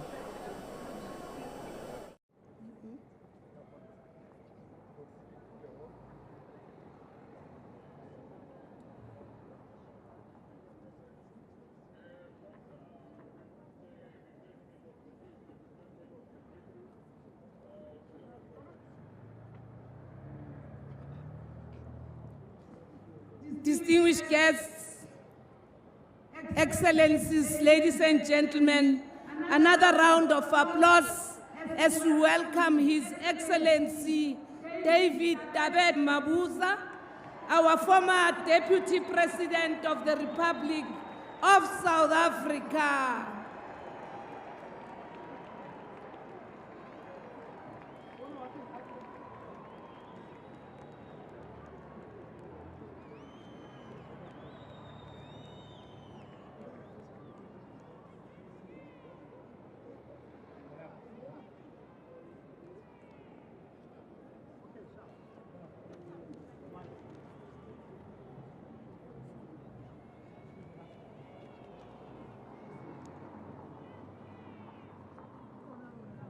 Majesties, Excellencies, distinguished guests, ladies and gentlemen, could we warmly welcome the Vice President of the Republic of Uganda, Her Excellency Major Retired Jessica Alupo. Malibongwe.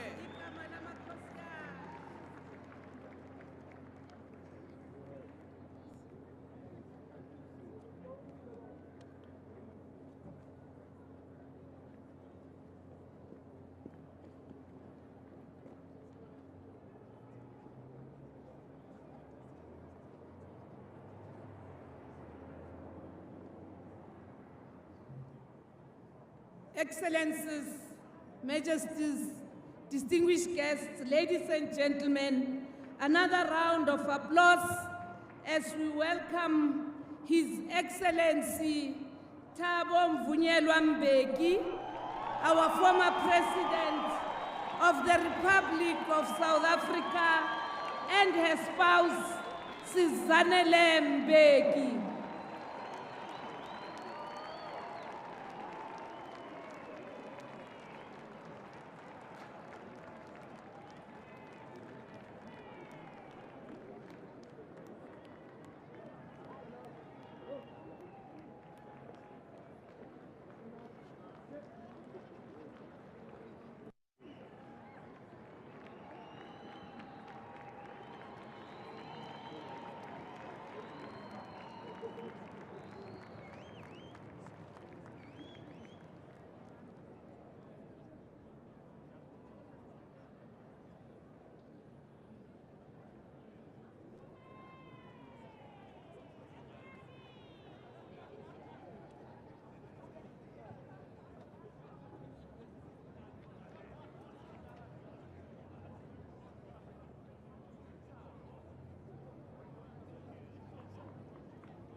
Excellencies, Majesties, distinguished guests, ladies and gentlemen, another round of applause as we welcome His Excellency Mr. Kgalema Motlanthe, former President of the Republic of South Africa, and his spouse.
Excellencies, Majesties, distinguished guests, ladies and gentlemen, please welcome Deputy President Paul Sipokosho Mashadile and his spouse.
Your Majesties, Excellencies, distinguished guests, ladies and gentlemen,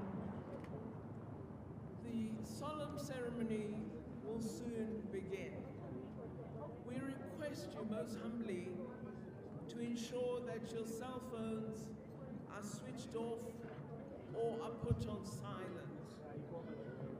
We would like you to follow the ceremony and not disrupt the proceedings. We shall soon acknowledge, with your support, the arrival of the Honorable Chief Justice. So please join me in welcoming the Chief Justice of the Republic of South Africa, the Honorable Justice Raymond Zondo and Mrs. Zondo. Warm welcome, please.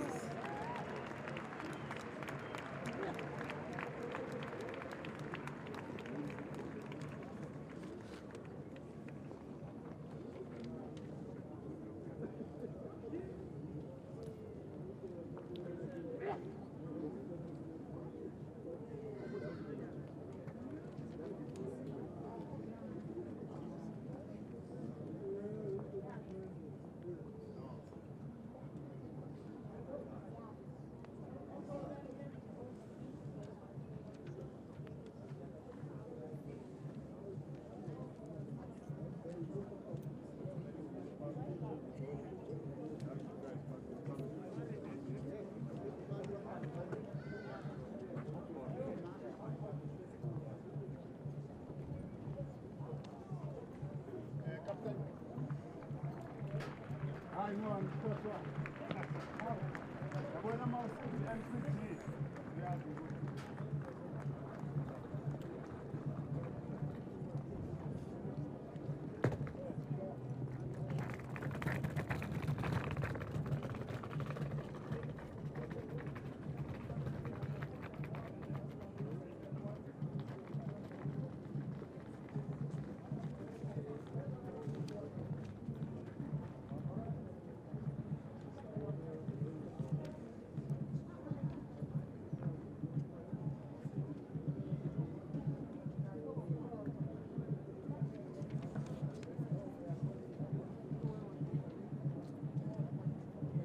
Majesties, Excellencies, distinguished guests, ladies and gentlemen, the generals from the South African National Defence Force, led by General Ruzani Mapangwa, and the South African Police Services, led by General Fani Masemula, will now take their designated positions while we await the arrival of the President-elect and his spouse.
Thank you very much. We are back here at the studio.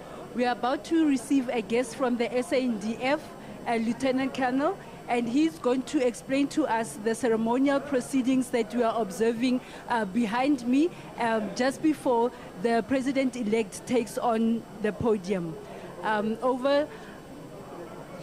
If the Lieutenant Colonel can please come over so that we can be able to, he can be able to take us through the ceremonial proceedings. We'll be welcoming him shortly from the South African National Defence Force. Indeed, we have almost reached that time. As you can look behind us, the Chief Justice has ascended to the stage. The special guests are on the stage. We're waiting for the President-elect to also ascend to the stage. This is now the business end of today, of this inauguration. Yes, and I think, you know, when we have the ceremonial proceedings, immediately after, then the President-elect is going to take his oath of office, and then from there we'll be moving into singing our national anthem. So if our guests can please come through.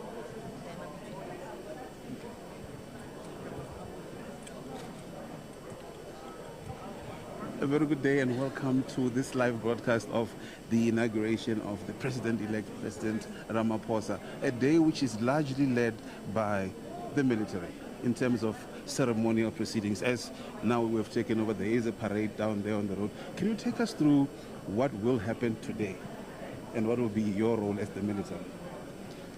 As the South African National Defence Force will be doing, it's a ceremonial role. Yes.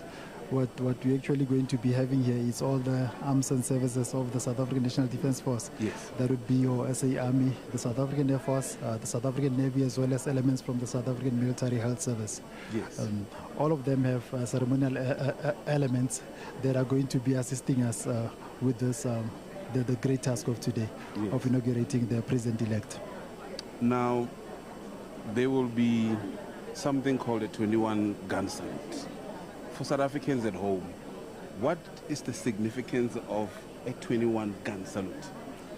A 21 gun salute is an honor that we accord the head of state, the president and commander-in-chief of the South African National Defence Force. We also carry the 21 gun salute for visiting heads of government and states and countries who will be coming to pay homage to our commander-in-chief. So it's a traditional aspect of the military where we use our artillery guns. The GV1 guns will be unleashing cannons, 21 cannons, in honor of the president. Why 21? 21 is significant. When he's the head of state, we do the 21 gun salute. There are instances where our commander-in-chief has tasked the chief of the South African National Defence Force or the chief of the army for that purpose. And the chief of the army will be having guests from other armed services, armed forces of other countries. When those come, we do the 17 gun salute. But in this case, because it's heads of government and head of states, we're doing the 21 gun salute. That's the significance. That's the difference between the 17 gun salute and the 21 gun salute. Besides, the precision of the military parade, I mean, it's so in sync. But my other favorite part is, the flypast. If you can just take us to the significance of the flypast, and then which aircraft is the one that leads this, the flypast. I know the president's jet it is. The Inkwazi, right? The Inkwazi, that's correct. Yes. If you can just take us through that, and then also, which one leads, and then what is the significance of that flypast that we'll be observing today as well. Once the Chief Justice of the Republic has administered the oath of office, and the president is the president, or the president-elect is the president, then we're going to be bringing forth the 3 gunships. There would be 3 helicopters who will be carrying the national flag, and simultaneously will be unleashing the 21 gun salute in honor. So the air assets that will be on show today will be the helicopters and the fixed wings. The fixed wings, we're speaking about the Gripens, we're speaking about the Gripens, let me say again, it's the Gripens, and we also have the Hawk, the Bay Hawk, the 120 Mach, the Hawk. So those are the air assets that will be flying here, as well as the Inkwazi, as you mentioned, which will be part of the last flight. All right, I was going to be very disappointed if Inkwazi was not there.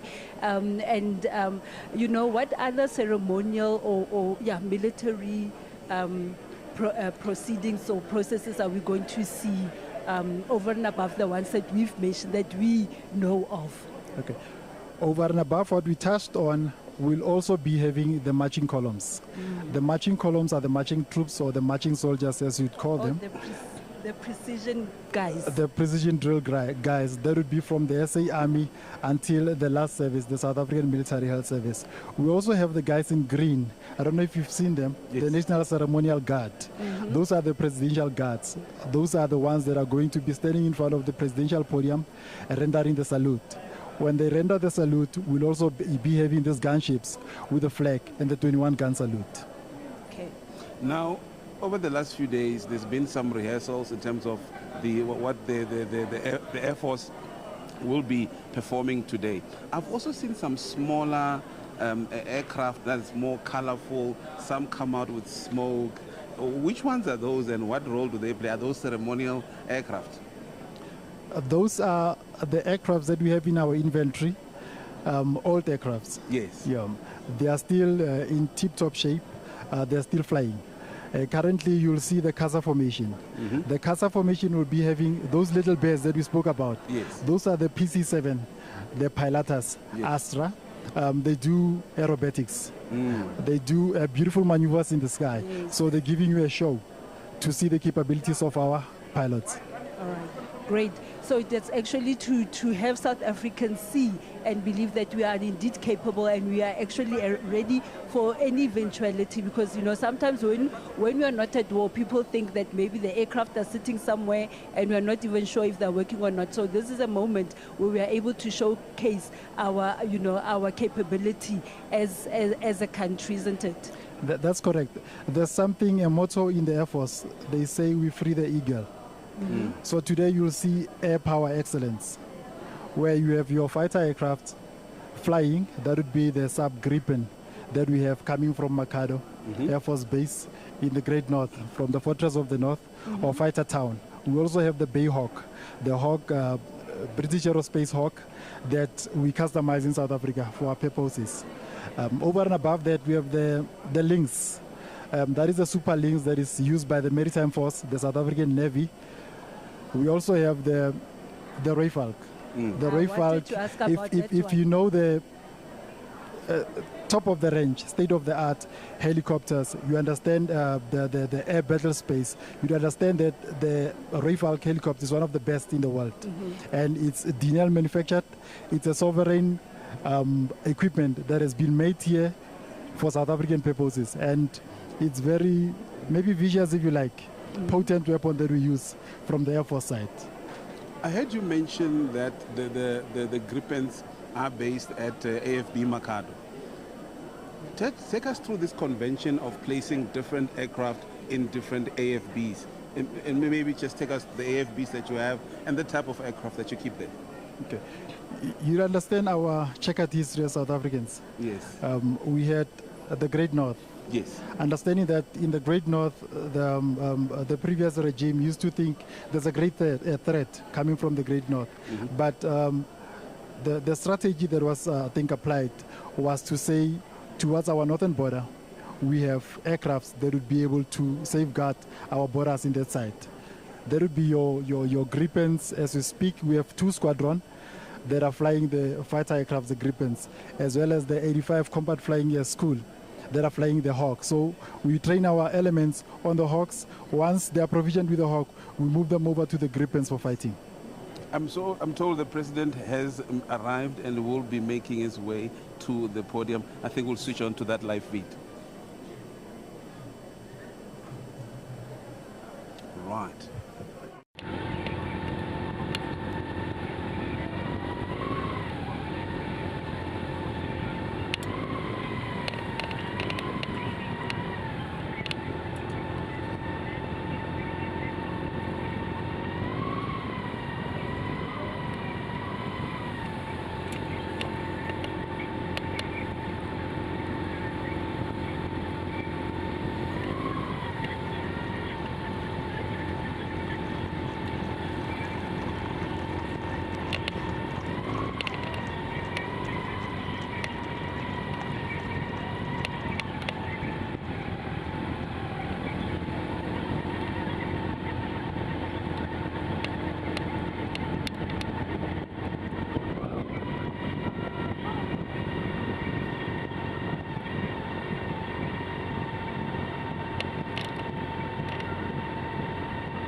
First person forward.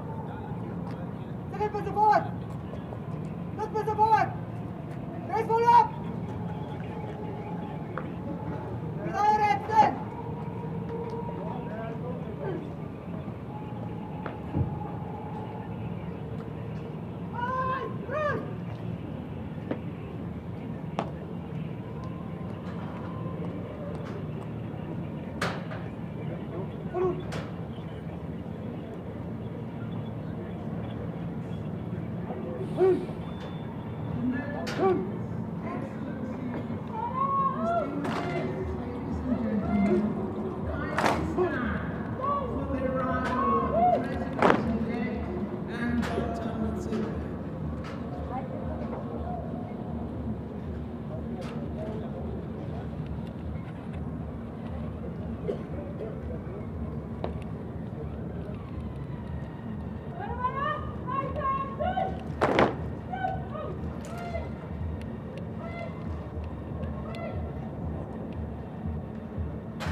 A warm round of applause as we welcome onto the podium His Excellency, the President-elect of the Republic of South Africa, Mr. Cyril Matamela Ramaphosa, and Dr. Motsepe.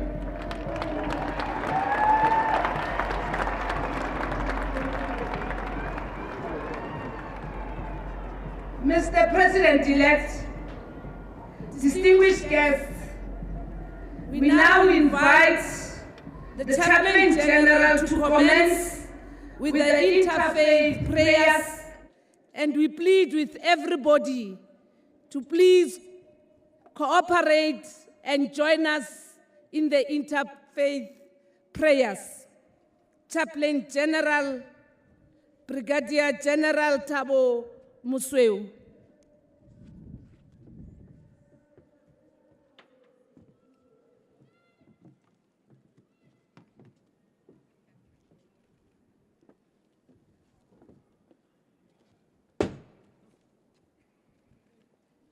Your Excellency,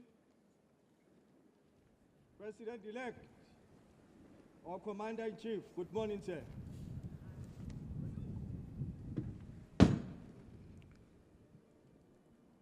Allow me, as we start this interfaith service, to introduce the following religious leaders.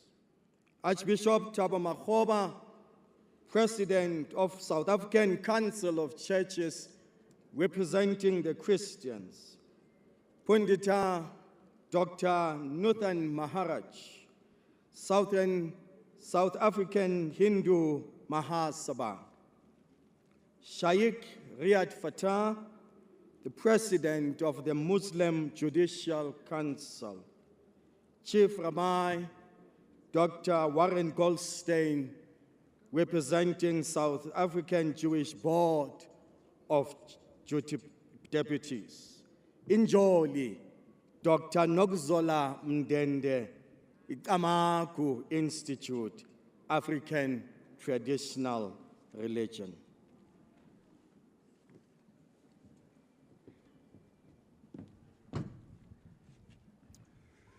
Let us pray. Triune God, you are the Alpha and the Omega. Thank you that through the death and resurrection of your only begotten Son, Jesus Christ, our Lord and Savior, you have overcome sin and death, evil, injustice and oppression, hatred, separation, and alienation. Thank you that you are a God of history and of hope, whose story of creation reminds us that you shatter darkness and call forth light. Thank you that you are a God of new dawns and everlasting possibilities. Bless this hour, this new dawn in our nation's history, with the abundant gifts of the Holy Spirit, so that the season before us will be a time for the realization of dreams, the harvesting of virtuous deeds, and the fulfillment of our hopes for our beloved country. We ask you with all our hearts that you will anoint Cyril Matamela Ramaphosa for the special service he is called as he leads us into uncharted territory.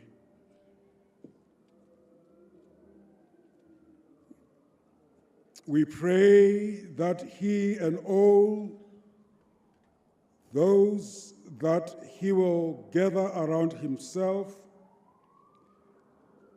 may know that they will lead through love, peace, and justice, and love being the greatest of all. May the needs of those on the margins of our society be at the heart of the engagement of the government of national unity. May the interests of power and politics take second place to those of peace, stability, and prosperity. For you live and reign, one God, world without end. And now we pray for our country. God bless South Africa, protect our children, transform our leaders, heal our communities, restore our dignity, and give us peace. Ka Jesu Kriste morena wa rona.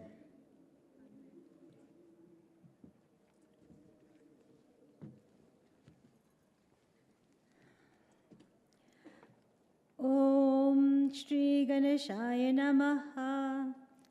ॐ यं ब्रह्मा वरुणेन्द्ररुद्रमरुतः स्तुन्वन्ति दिव्यैस्तवे वेदे साङ्गपदक्रमोपनिषगैर्गायन्ति यं सामगाः ध्यानावस्थिततत्कतेन मनसा पश्यन्ति यं योगिनो यस्यान्तं न विदुः सुरसुरगणा देवाय तस्मै नमः। ॐ स्वस्ति न इन्द्रो वृद्धश्रवाः स्वस्ति नः पूषा विश्ववेदः स्वस्ति नस्तार्क्ष्यो अरिष्टनेमिः स्वस्ति नो बृहस्पतिर्दधातु। ॐ असतो मा सत्कमय तमसो मा ज्योतिर्गमय मृत्योर्मा अमृतं गमय। Our Supreme Lord, Sri Krishna, Thou art the creator of the universe. Thou art the giver of life. Thou art the remover of all sorrows, the bestower of happiness. Thou art the sustainer and the destroyer. Thou art the ever merciful. We ask you, dear Lord, for your richest blessings as we pray for our President and his government. May you bless them with reason and fortitude to govern our beautiful country, South Africa, a country rich with people of all faiths, all cultures, and all beliefs. Dear Lord, bless the President and his government to govern the country in the best interests of the people. We ask you, Lord, to inspire them and guide them in the right direction. Om Sangachatvam Sanvadhatvam Sanvo Manasi Janatam Deva Bhagam Yatha Purve Sanjanana Upasate. On this historic milestone of our democracy, may we march forward with a common goal. May we be open-minded and work together in harmony. May we strive to remove disparity. May we share our thoughts for integrated wisdom. May we follow the examples of our ancestors who have achieved higher goals by virtue of being united. Let there always be peace in our beautiful land. Om Shanti, Shanti, Shanti. Peace, peace, peace.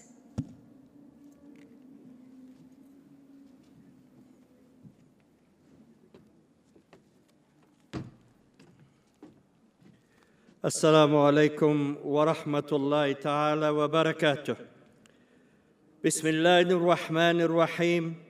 الحمد لله رب العالمين الرحمن الرحيم مالك يوم الدين إياك نعبد وإياك نستعين اهدنا الصراط المستقيم صراط الذين أنعمت عليهم غير المغضوب عليهم ولا الضالين.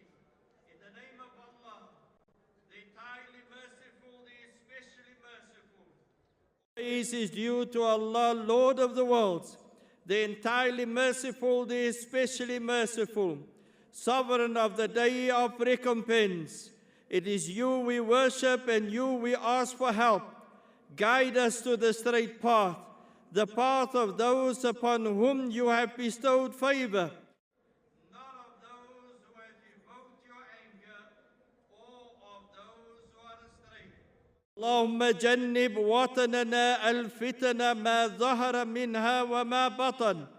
اللهم يا خير حافظ، نسألك ربنا أن تحفظ وطننا الغالي من الفتن، وأن ترد عنه كيد الأعداء، وأن تجعل أهله آمنين في رحمتك يا رب العالمين.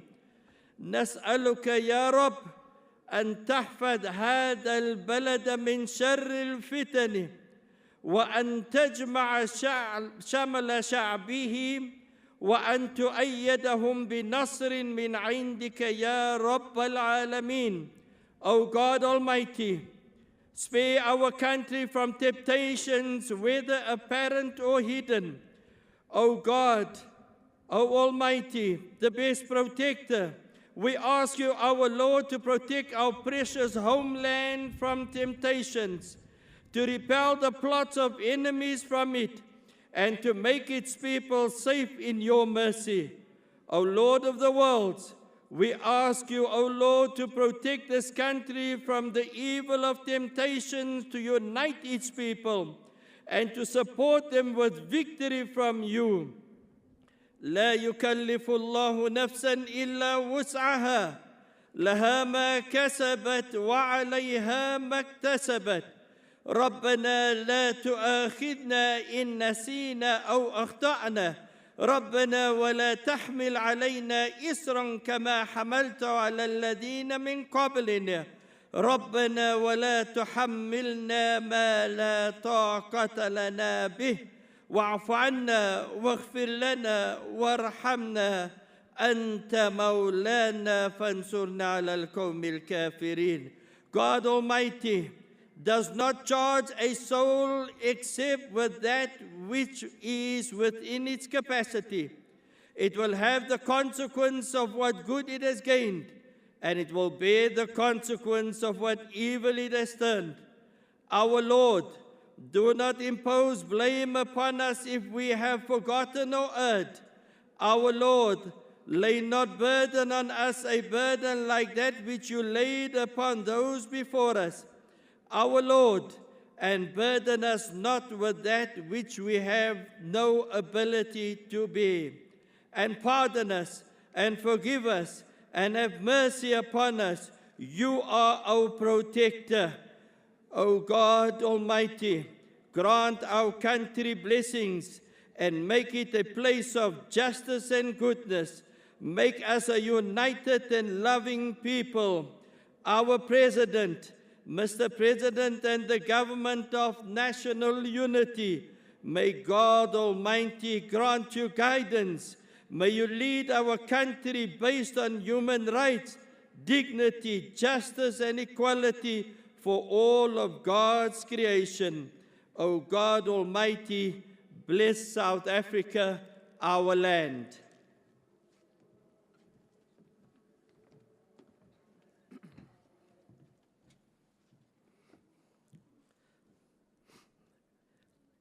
On this momentous occasion, marking the peaceful transition of power from one election to another, ushering in a new era of a government of national unity, allow me to share with you the eternal words that God instructed Moses to tell the children of Israel when they were about to cross the Jordan River to enter the promised land more than 3,300 years ago, as recorded in the book of Deuteronomy.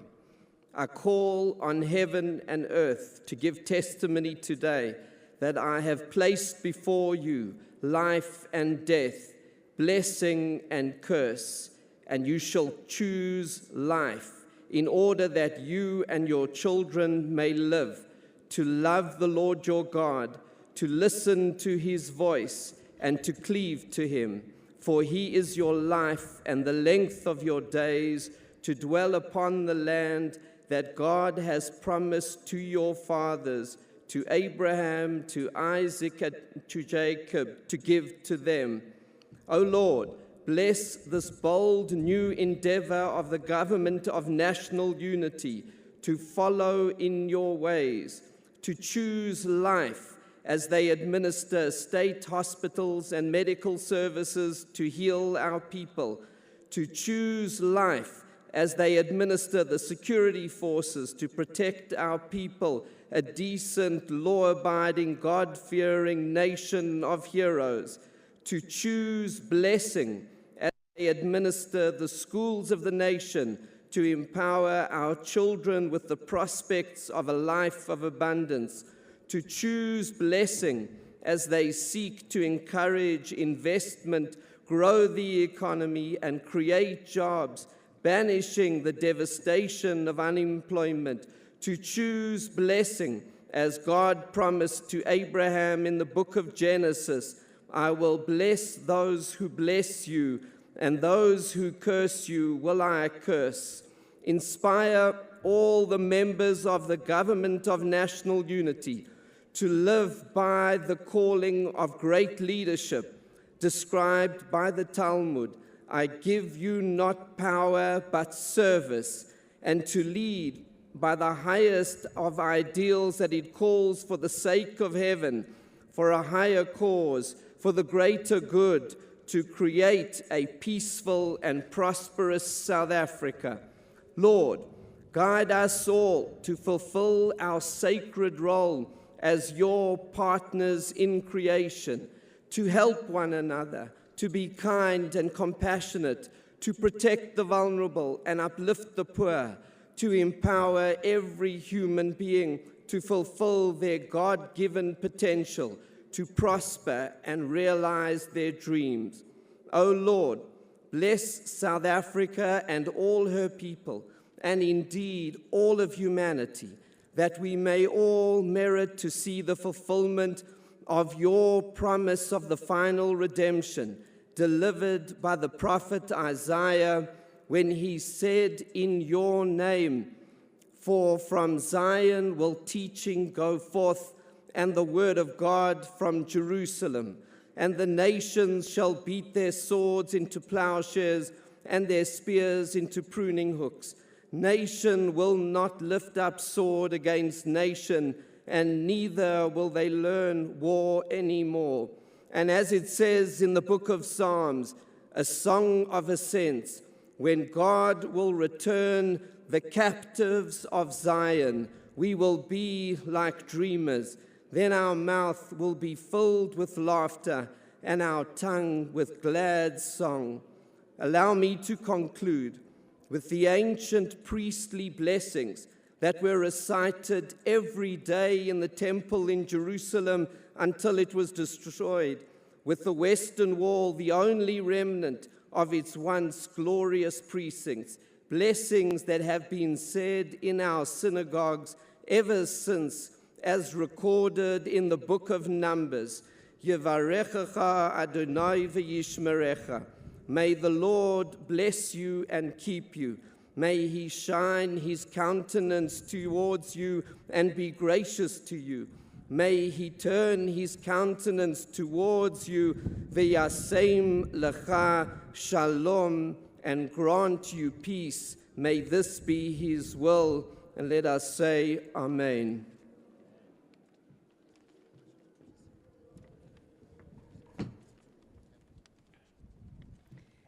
Master Makusheni, siyanqula kuqamata umudimu umvelinqangi umwali. Sinqula kananjalo nakumathamba lelukuthula amathamba amhlophe. Sisithi mabudede ubumnyama kuvele ukukhanya. Master Makusheni, siyacela sidomboza kuwe mdali, sisithi ngelithuba lale 7th administration uze uzifukame inkokheli zethu, ube njengesikhukukazi emantshontshweni aso, ukuqala kumongameli ubawo uMatamela Ramaphosa, nakuzo zonke inkokheli, ukuze uzenze zikhokhele ngobulumko, zikhuthaze ubuntu nenhlonipho phakathi kwabantu bakho, uze usivelele nasemathongweni, uziyalele ukuba maseziqale uyisa isidima selizwe lethu uze uzicebise kananjalo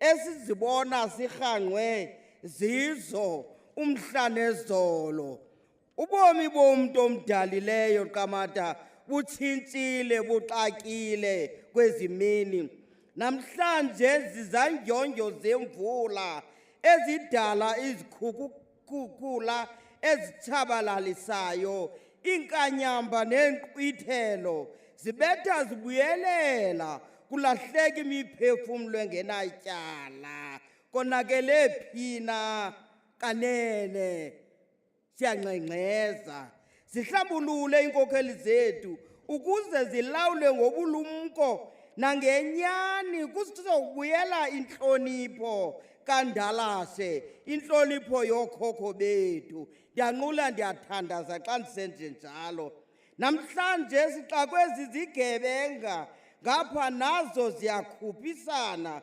ngokubulala ngokungenalusini imiphefumlo yentsana namanina itshabalala mihla lena ziphe ubulumko iinkokheli zethu uzibonise ukuba ziwavale njani na amazibuko ngokusindisa iintsana zethu nekamva lobuzwe bethu nqanda qamata sukumisa izazela zababulali ubakhumbuze ukuba igazi lomntu liyathetha siyanqula siyathandaza xa sisenje njalo uze uzikhokhele iinkokheli zethu ukuze zenze imithetho eyakha umanyano intlonipho noxolo sisithi makube Xhosi kube hele Tamagwini.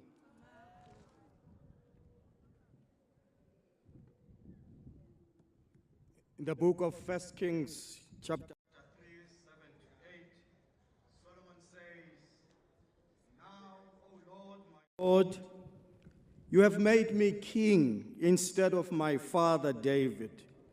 I'm like a little child who does not know his way around. And here I am in the midst of your chosen people, a nation so great, so numerous, they cannot be counted. Give me, Lord, an understanding heart so that I can govern your people well and know the difference between right and wrong. For who by himself is able to govern this great people of yours?" President-elect, like Solomon, we are saying to you today, seek God's wisdom. As this nation awaits your leadership, it is only God alone, who will be able to guide you in the right way. And he says, I can only know the right and wrong when I depend on you. Depend on your God, and he will guide your path. And so, President-elect and the people of South Africa, may the peace of God, which passes all understanding, keep your hearts and minds in the knowledge and love of God and of his Son, Jesus Christ. The blessing of God Almighty, the Father, the Son, and the Holy Spirit be with all of us now and forevermore. Amen.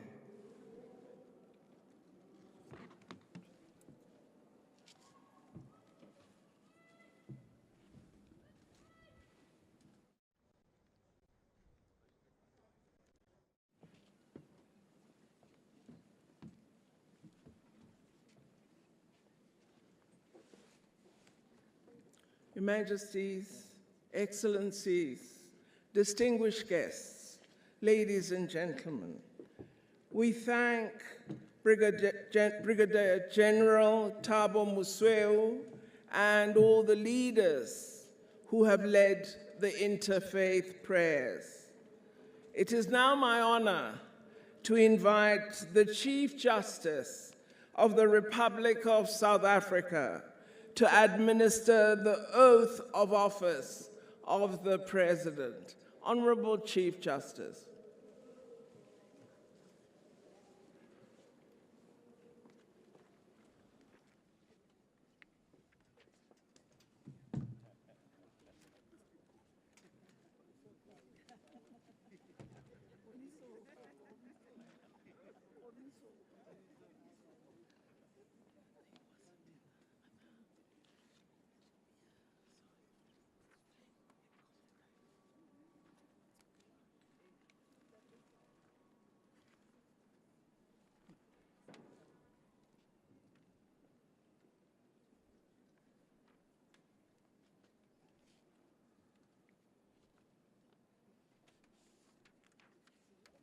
I should read it. You stand.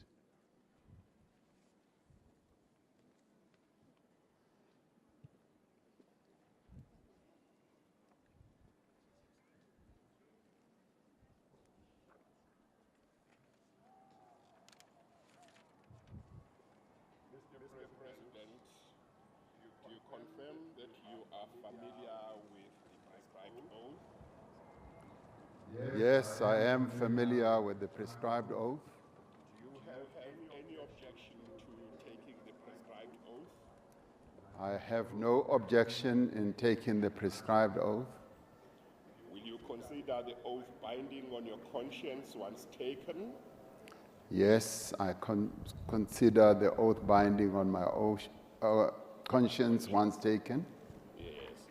Please then, Mr. President, read the oath aloud, and when you come to the end of the oath, raise your right hand and say, "So help me God." In the presence of everyone assembled here, and in full realization of the high calling I assume as President of the Republic of South Africa, I, Matamela Cyril Ramaphosa, swear that I will be faithful to the Republic of South Africa and will obey, observe, uphold, and maintain the Constitution and all other law of the Republic. And I solemnly and sincerely promise that I will always promote all that will advance the Republic and oppose all that may harm it. Protect and promote the rights of all South Africans, discharge my duties with all my strength and talents to the best of my knowledge and ability, and true to the dictates of my conscience. Do justice to all and devote myself to the well-being of the Republic and all its people. So help me God.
Congratulations, Mr. President. Thank you. Thank you, Chief Justice.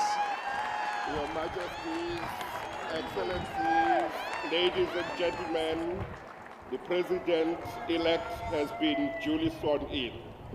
The President of the Republic of South Africa.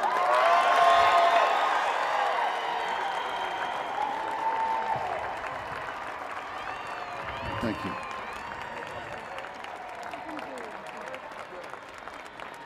Thank you.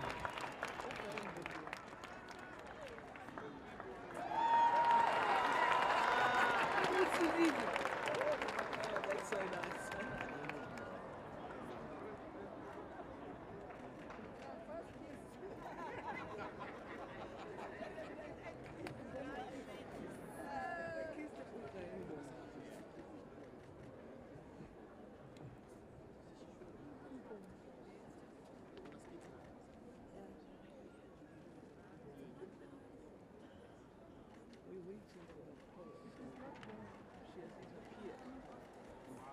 Let's move. Let's move. She's not there. You think we should move? Yeah.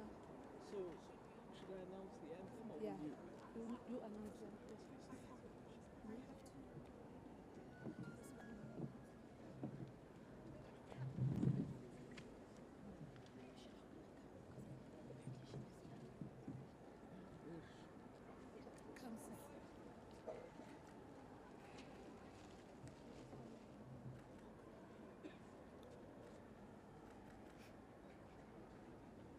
Please proceed. Good afternoon, ladies and gentlemen. On behalf of the Chief of the South African National Defence Force, General Ruzani Mapanya, PS, SM, MMM, MMB, a hearty word of welcome to this military inauguration ceremony for the President of the Republic of South Africa, His Excellency Mr. Cyril Matamela Ramaphosa. The following military protocol is brought to your attention. During the playing of the national anthem, all spectators are required to stand. Members in uniform and civilian male spectators are required to remove their headdress. On completion of the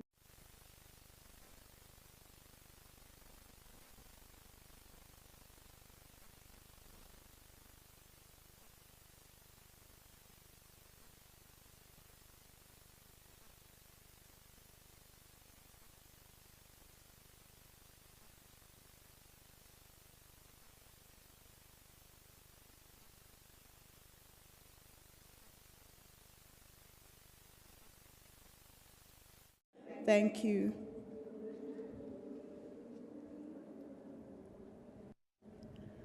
Afrika Dzonga yi fambe gondzo ro leha ku ya eka ntshunxeko. Gondzo lera ri talele hi misasani na swigodo swa mondzo. Kambe varhangeri va hina va vurhena ni ntiyiso va fika va hlahla, va hlakula, va khurhela. Hikokwalaho namuntlha hi tiba swifuva hi tlangela 30 wa malembe ya ntshunxeko, 30 wa malembe ya xidemokirasi, 30 wa malembe yo kondletela vun'we eka rixaka reru. Yes, we celebrate 30 years of unbroken spirits, 30 years of bravery and hope, 30 years of resilience in the face of adversity, 30 years of forging forward, 30 years of embracing the light while dancing in the shadows of the past, 30 years of wounded scars but healing from social divisions and economic injustice, 30 years of collaborations, 30 years of partnerships and growth.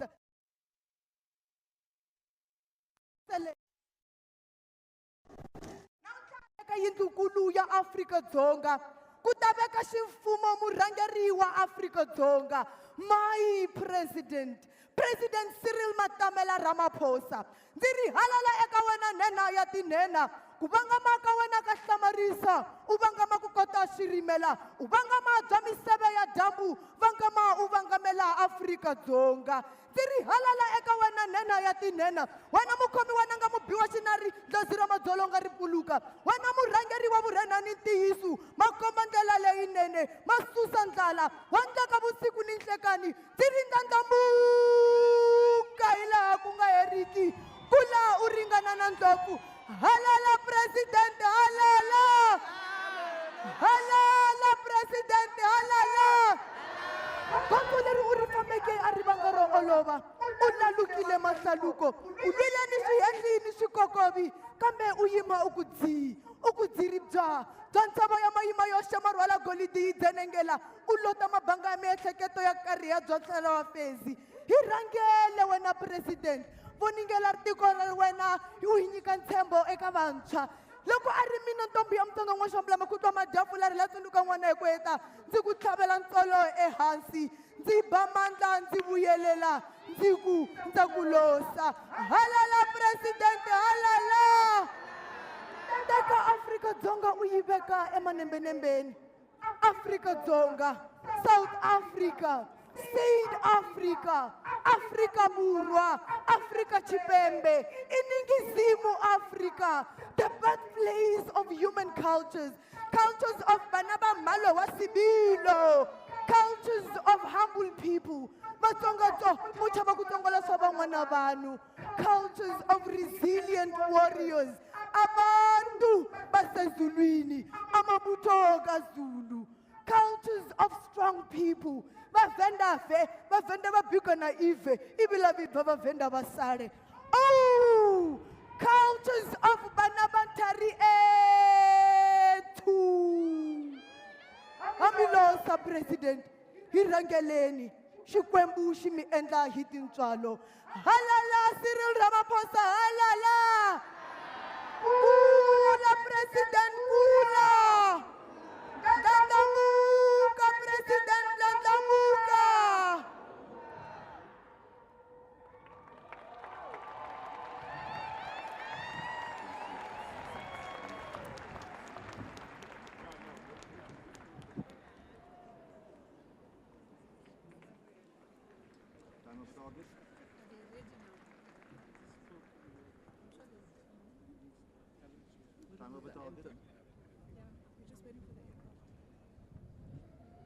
Is the anthem after or before? It's at the same time. Yeah.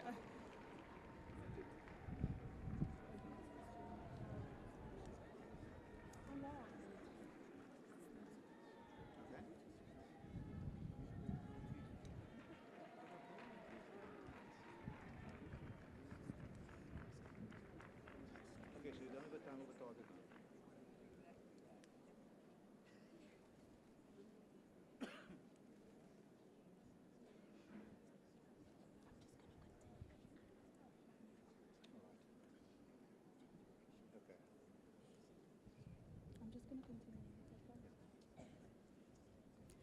Ladies and gentlemen, please stand for the playing of the national anthem. All members in uniform are required to salute, and civilian male spectators are required to remove their headdress.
Ladies and gentlemen, you may be seated.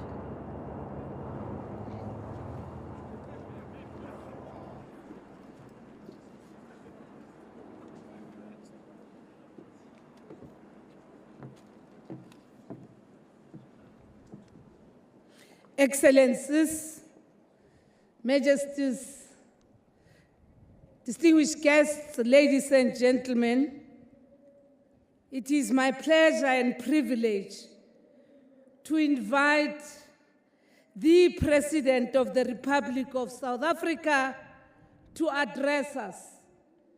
Mr. President, Makgofi ba gaetsho, emellang ba gaetsho,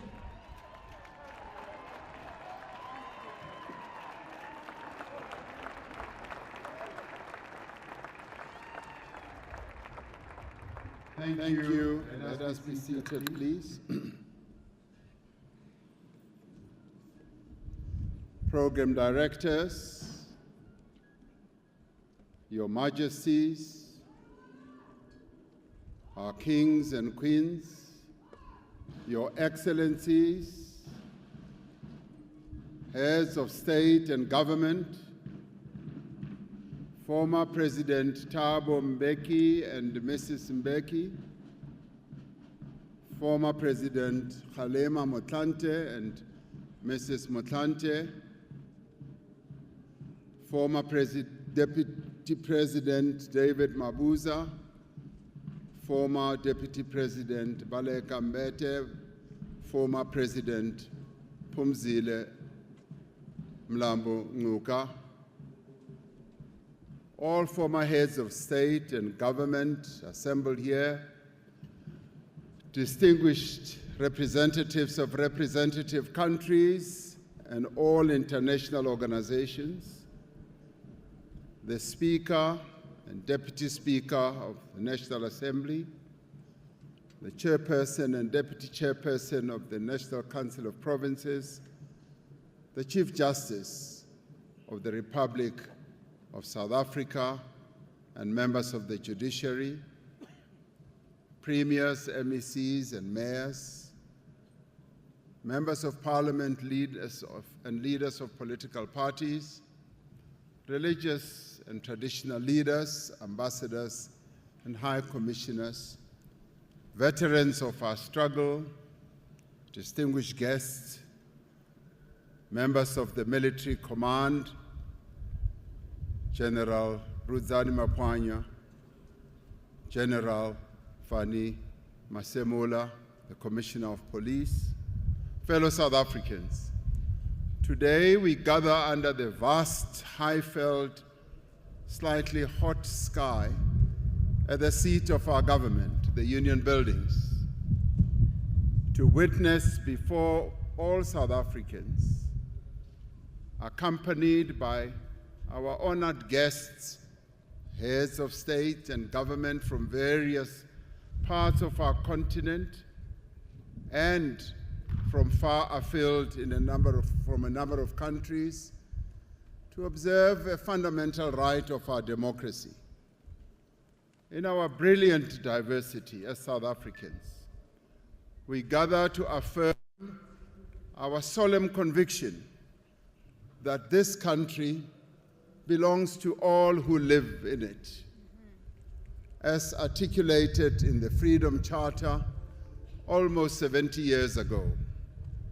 We gather here as the people born of the same soil across our 9 provinces that make up our unitary South Africa, determined that by our deeds we shall heal the divisions of our past and overcome the ongoing inequalities and hardships of the present. We declare to all to know that neither discord nor dissent shall cause us to cast aside that which calls us to build a united, free, just, equal, and prosperous nation. On this day, we assert by solemn oath the will of the people of this country. We affirm our unwavering fidelity to the Constitution of the Republic of South Africa, which is based on the enduring vision that sets out the values inscribed in the Freedom Charter. As the leadership of this diverse nation, we have a sacred duty to unite the people of South Africa. We affirm that history has placed on our shoulders the responsibility to transform our country into a non-racial and non-sexist and prosperous society. We affirm our determination to build a more equal and caring society. Yes, we do affirm our resolute quest to build a growing and inclusive economy that creates jobs, offers opportunities and livelihoods to all our people. We rededicate ourselves to the task of democratic renewal and social and economic transformation so that no one feels and is left behind. And so, as we enter another era in the life of our nation, the resilience of our democracy has once more been tested, and the people have spoken loudly that they choose peace and democracy over conflict, violence, undemocratic and unconstitutional methods. In their multitudes, in their voices that are many and diverse, the people of South Africa have voted and have made known their wishes, their concerns, and their aspirations. We accept and respect the results of the elections, and once again we say, yes, the people of South Africa have spoken, and we accept.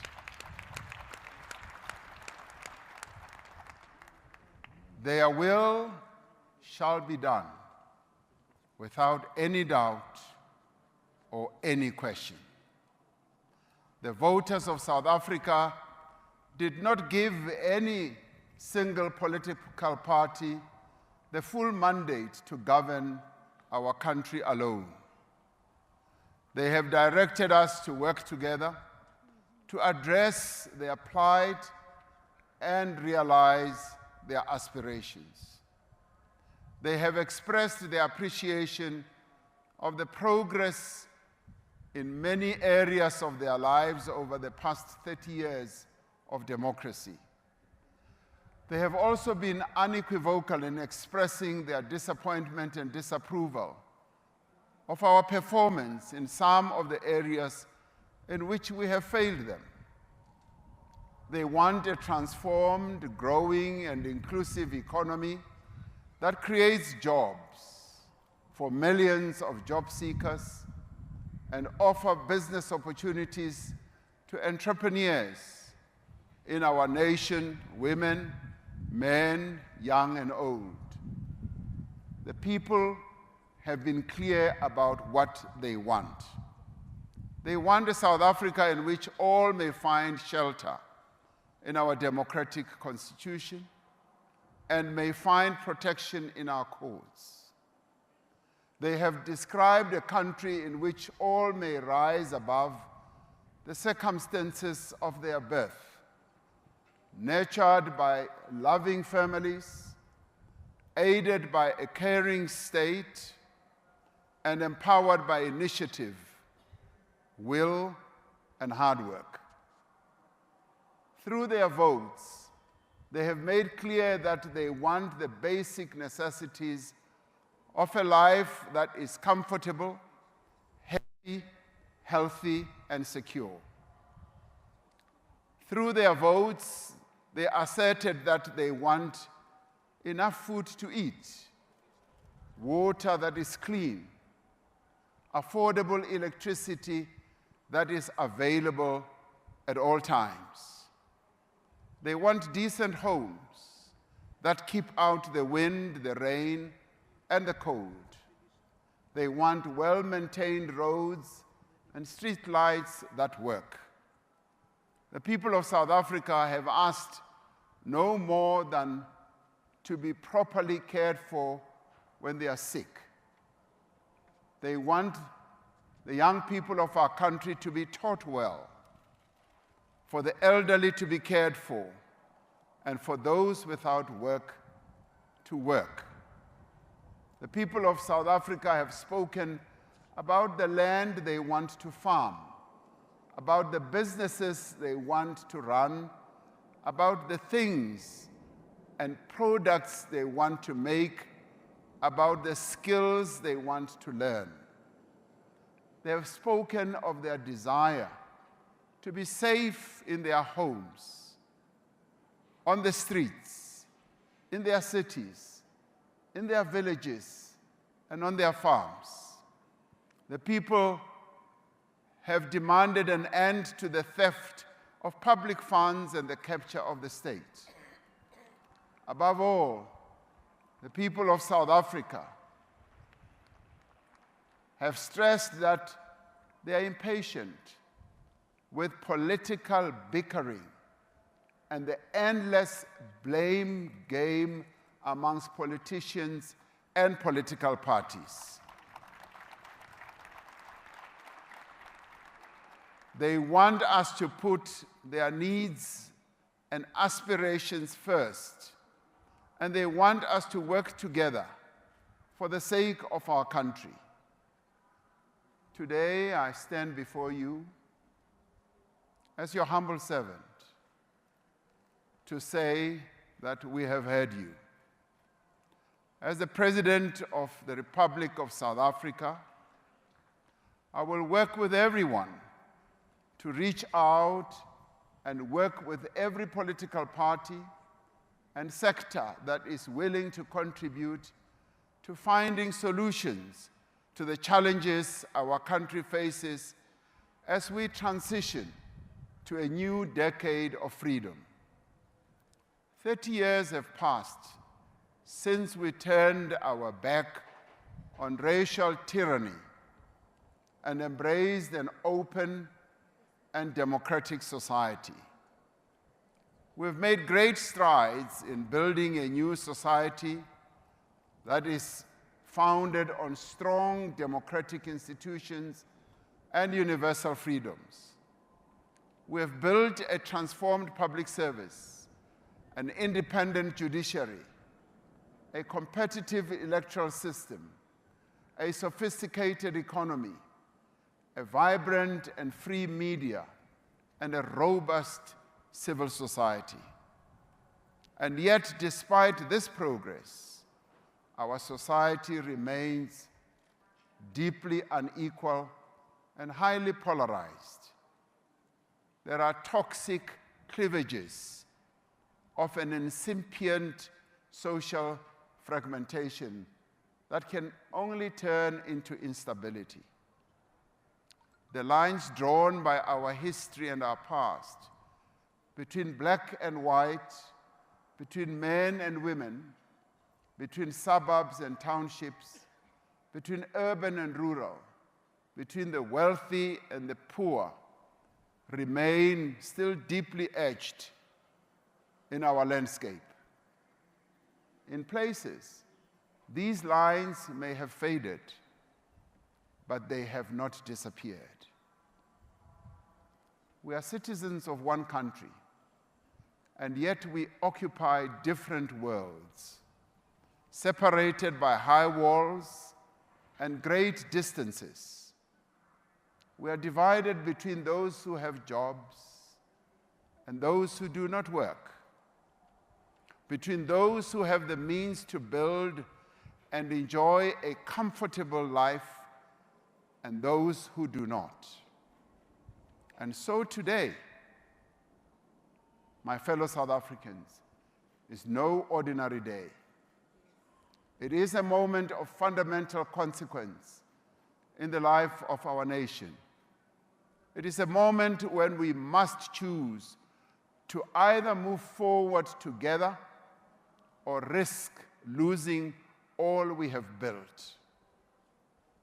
In this moment, we must choose to move forward, to close the distances between South Africans and to build a more equal society, to translate the promise of our Constitution and the vision of the Freedom Charter into a reality for all. This moment requires extraordinary courage and leadership. It requires a common mission to safeguard national unity, peace, stability, inclusive economic growth, non-racialism, and non-sexism. Through the ballots that they have cast, the people of South Africa have made plain their expectation that the leaders of our country should work together. They have directed their representatives to put aside animosity and dissent, to abandon narrow interests, and to pursue together only that which benefits the nation. As leaders, as political parties, we are called upon to work in partnership towards a growing economy, better jobs, safer communities, and a government that works for all the people of South Africa. From across the political spectrum, parties have answered this call, understanding that no party can govern alone and make laws alone. These parties have agreed to work in partnership to employ their talents for the good of the country and the progress of the people of South Africa. Together, they have resolved to establish a government of national unity to pursue a common program of fundamental and lasting change. The formation of a government of national unity is a moment of profound significance. It is the beginning of a new era. As the leaders of this country came together in a government of national unity 30 years ago to forge a common future and build a united nation, the parties in the government of national unity of today have agreed to work together to address the most pressing challenges before our nation. The parties have adopted a statement of intent in which they have committed to pursue rapid, inclusive, and sustainable economic growth, to create more of a just society by tackling poverty, to safeguard the rights of workers, to stabilize government and build state capacity. The parties have made a commitment to invest in South Africa's people through quality education and health care, to address crime and corruption together, to strengthen social cohesion and build a united nation together, and to pursue a foreign policy based on human rights, solidarity, and peace. As South Africans, we must each do what we can to achieve this mission, wherever we are, whether we are in business, in labor, in civil society. This moment calls on all of us to work together and join hands. We will seek, as we move forward, to consolidate this working together through convening a national dialogue which should bring all South Africans through their various formations together so that we can chart a way forward to forge a social compact to realize the aspirations of our national development plan. As individuals, as families, as communities, and in our many formations, let us draw on our every strength to turn our dream for a better South Africa into reality. Even as we are united in our diversity, we are a people of deep and abiding faith. We pray for our nation, as our religious leaders just did, for our spirits to be lifted, for our fortunes to be restored. We owe this noble mission our courage. We must be brave and we must be bold. This is a new tide that heralds progress, transformation, and deep fundamental change. We look to this rising tide with optimism and hope. We must reject every attempt to divide or distract us, to sow doubt and cynicism, or to turn us against one another.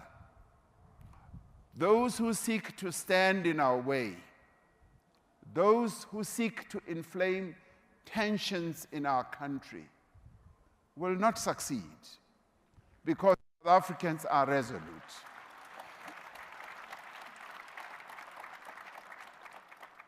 Those who seek to undermine our institutions will fail because democracy lives in the hearts of all our people and shall never be dislodged. Nothing will distract us from serving the people and advancing their interests. Now is the time to move forward. Together, we will and we can do more and better as South Africans. Now is the time to assemble all our capabilities and to direct all our energies to answer the call of the people of South Africa. We dare not linger. We dare not rest until we have created jobs for those who need them, until there is enough food on every table, until every person in every town, city, village, or farm receives the basic services they need for a decent life. We dare not rest until the women of South Africa are free from the social and cultural and economic constraints that hold back their progress.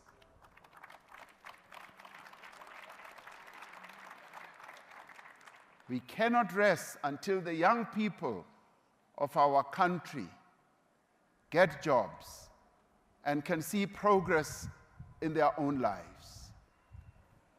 We cannot rest until criminals are off our streets and the drugs are out of our communities. Until men no longer perpetrate violence against women and children. Until those who steal from the people are held accountable. We dare not rest while our communities are ravaged by flood, fire, and drought. Together, we will confront the threat of a rapidly warming planet. We will accept our responsibility to respond to climate change in a manner that is ambitious, just, and inclusive. We do this for the sake of this generation and those that will follow.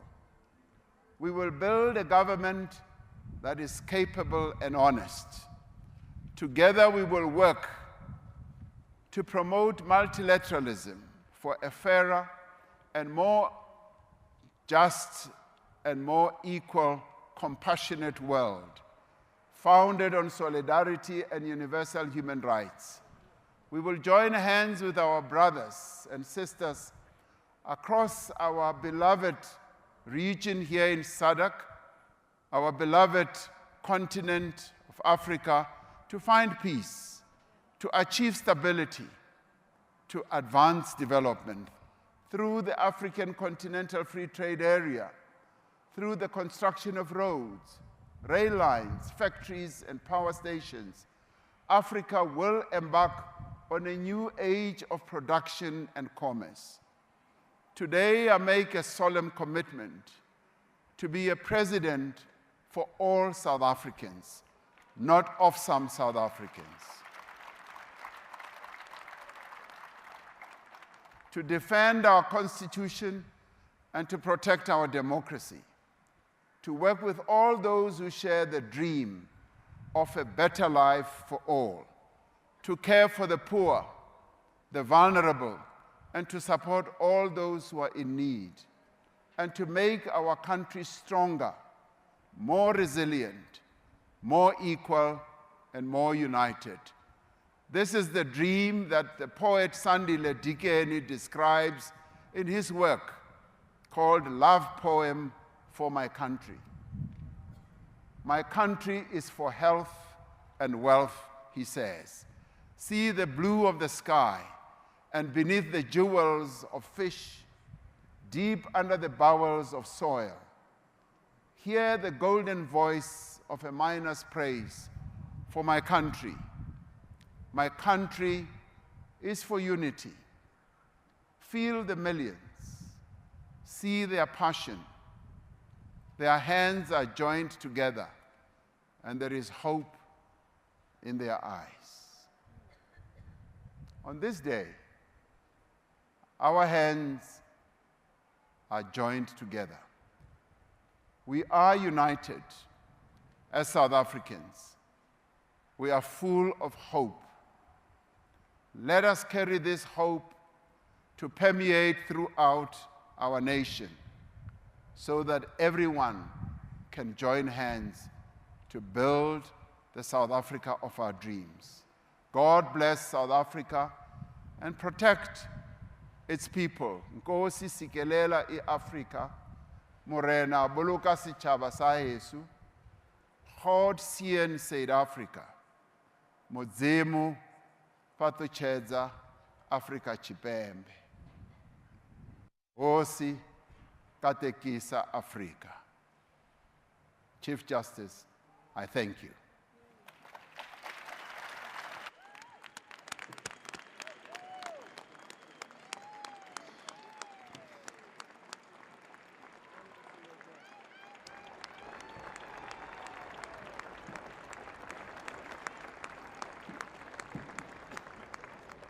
Thank you, Mr. President, for addressing us. Once more, let us welcome our President and his address with another round of applause.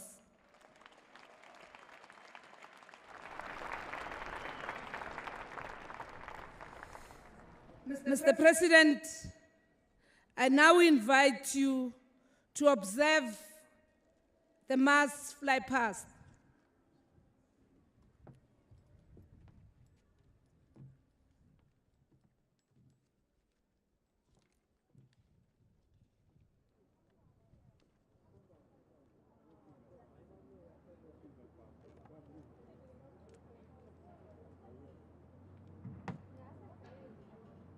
Mr. President, may I continue?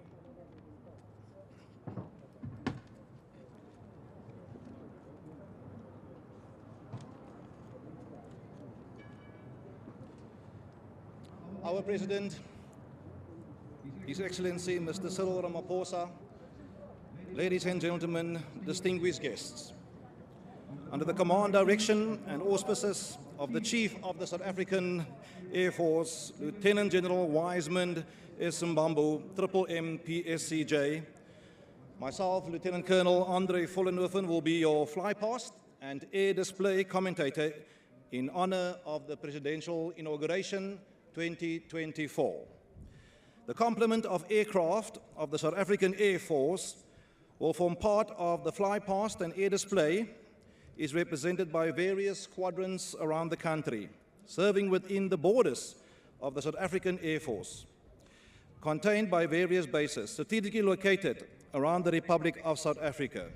These airmen and women of various ethnic backgrounds, gender, and cultures will showcase their flying skills under surveilling strength of the South African Air Force motto, "Free the Eagle." The appointed Air Force senior officer in charge of today's flypast and air display is Colonel Advocate Andrew Sechone, also known as Trumpy. The ground liaison officer responsible for the safety of the flypast and air display is Lieutenant Colonel Ronnie Mashao, assisted by the assisting GLO, Major Ditau Mahano. The flypast air display heralds the inauguration of the President of the Republic of South Africa, His Excellency, Mr. Cyril Ramaphosa, against the beautiful backdrop of 30 years of democracy of the Rainbow Nation. Furthermore, this great democratic achievement is echoed in the South African Air Force, bringing, surely, the parade to the open blue skies.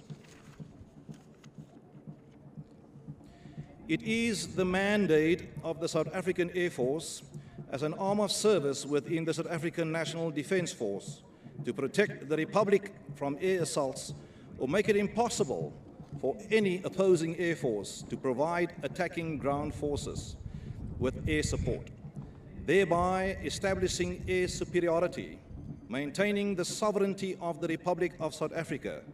The South African Air Force positions itself to project effective air and space power through innovation in the theatre of operations, internal as well as external to the nation it serves. It is for these reasons, as I speak, there are committed aircraft tasks in executing combat air patrols at this very moment around the designated airspace around the Union buildings, ensuring that today's official celebration proceedings succeed without disturbance or interference. In support of these combat air patrols, it is tactical mobile radars being deployed, whose very purpose is to search, locate, and pinpoint aerial threats of any nature in order of our combat aircraft to intercept and force down. Ladies and gentlemen, let us ready ourselves for a spectacular display of air power excellence by the South African Air Force, as we will now continue with our mass flypast program. The second phase of flight will now commence. The flypast of all aircraft will approach from the south directly in your line of vision, just above the Telkom Tower. Inbound, the South African Air Force will so cast 8 formations flights as part of today's celebrations, which allow me to briefly introduce you in the order of flight, as you can hear before you see them.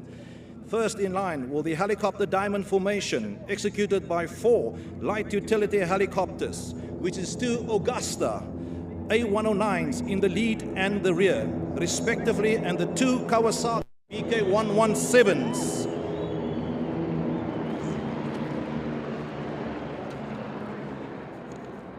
Ladies and gentlemen, let's give a round of applause to the Augusta A109 in the rear and in the lead, and the 2 BK117s. We anticipate now, second in line, another helicopter diamond formation, this time consisting of 1 Rooi Valk combat support helicopter in the lead, 2 Oryx medium utility helicopters on the wings left and right, and 1 Superlynx 300 Mark 64 maritime helicopter in the rear.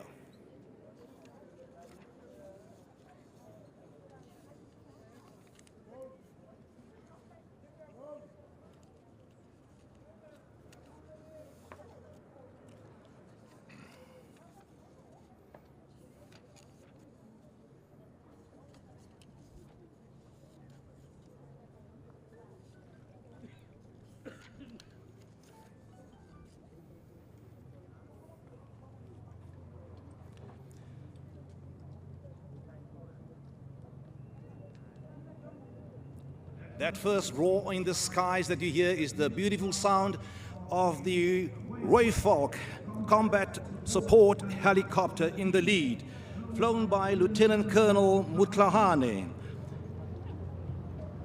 supported by 2 Oryx medium utility helicopters on the wings left and right, and in the middle, and Super Lynx 300 M64 maritime helicopter aircraft.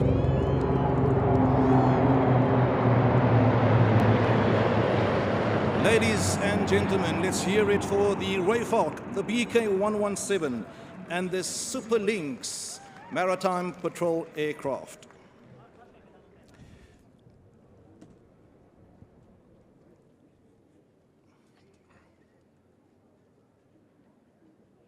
Next, as part of this mass fly past inauguration in honor of our president, the CASA call sign Charlie 212 formation is on the approach, consisting of 1 times CASA 212 Aviocar, an aircraft that was inherited by the former TBVC states, Transkei, Botswana, Venda, and Ciskei, along with the Kawasaki BK-117 that we have witnessed in Heli Formation 1, and also form part of the national flag fly past, the 3rd helicopter last.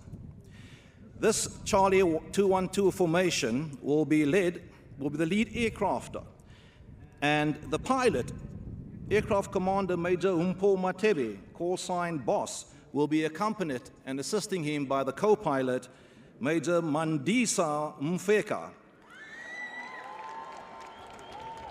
And of course, by the name, she is a female. With a beautiful call sign of Comet, a name profound in the South African Air Force that we are proud of because she's legend in the fact that she was the first black woman fighter pilot at 85 Combat Flying School and 2 Squadron, respectively, in the Limpopo province. As part of this 212 CASA formation that we await, will be the CASA, my apologies, will be 5 Pilatus PC-7 Mark II basic flying training aircraft. As we know in the South African Air Force, basic flying training starts with every pilot, and these Pilatus PC-7 Mark IIs are operated by Air Force Base Langebaanweg on the west coast of Cape Town, north of Cape Town rather. That is where all military basic flying starts for all pilots. This Pilatus MC Mark II will follow straight on the heels of the lead aircraft, the CASA 212. The aircraft commander is Major Angus Maleka, call sign Rocky. And his co-pilot is Second Lieutenant S.E., wait for it, Malopa. For those who know her, she's also a female pilot on the Pilatus PC-7 Mark II. Pilatus number 3 in the formation will be commanded by Lieutenant Colonel Palazzi and his co-pilot, Second Lieutenant J.G. Venter. The Pilatus PC Mark II, number 3, will be Lieutenant Molokoma and Major Chochechi. In the rear, Pilatus 4 will be commanded by Major M.A. Grobbelaar and his co-pilot, Second Lieutenant P.B. Vuma.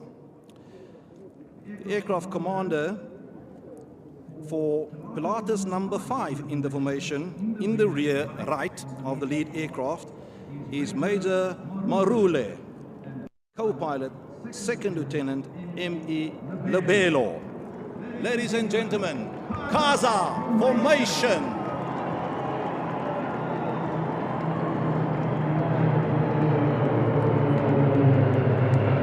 As you notice, smoke is released through the exhaust of the aircraft to add a little bit of a flair to to the air display. Ladies and gentlemen, the next in the formation is the Inkwazi. For those who don't know, that's not local, it's Zulu for fish eagle. This formation is also known as the Josen formation, and inbound on this approach will consist of the Inkwazi, also commonly known as the BBJ, the business Boeing jet. This is the official transportation aircraft for the President of the Republic of South Africa.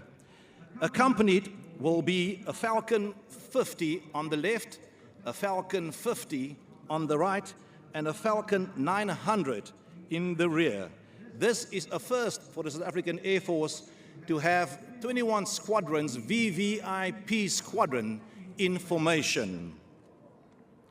Ladies and gentlemen, let's welcome the formidable, the profound 21 squadron that transports number 1, President of South Africa, Mr. Cyril Ramaphosa.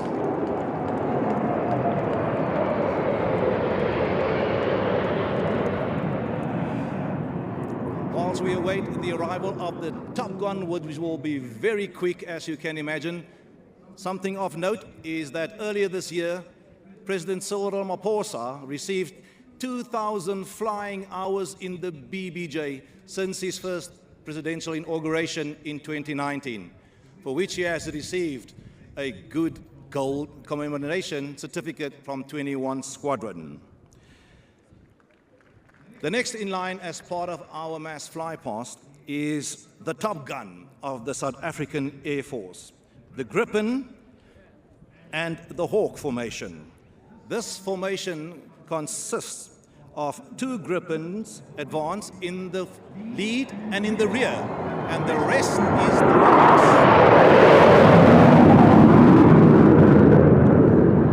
The lead Gripen was flown by Lieutenant Joseph Mashaba, the officer of 2 Squadron, and in Hawk number 3, Captain Charlene Batenays, female pilot. Following is another roaring giant of the skies, the South African Airways Airbus A330 passenger airliner. The A330 is flown by ex-South African Air Force pilot, Captain A.T.D. Williamson. Captain Williamson has accumulated over 15,000 flying hours on the A320 and the A330, respectively. As part of the crew is Captain K. Ramakola, a female commander and captain of the South African Airways, and First Officer N. Maloko, also a female captain and airline commander.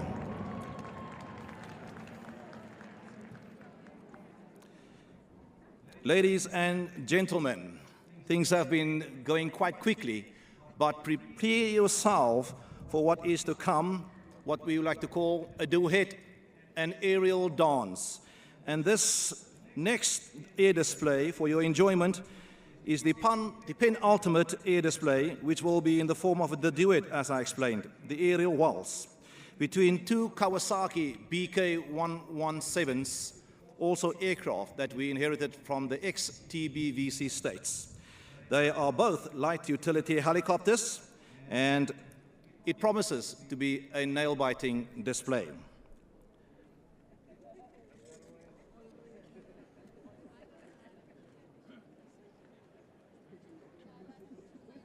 Ladies and gentlemen, as you look straight ahead to left and right of the Telkom Tower in your 12 o'clock, in the President's 6 o'clock, the 2 BK-117s in the lead, Major Oberholzer, call sign Serrano, Major B4E, call sign Beetle, number 2, Lieutenant Colonel Olivier, call sign Gizmo, and Flight Sergeant Maklawane.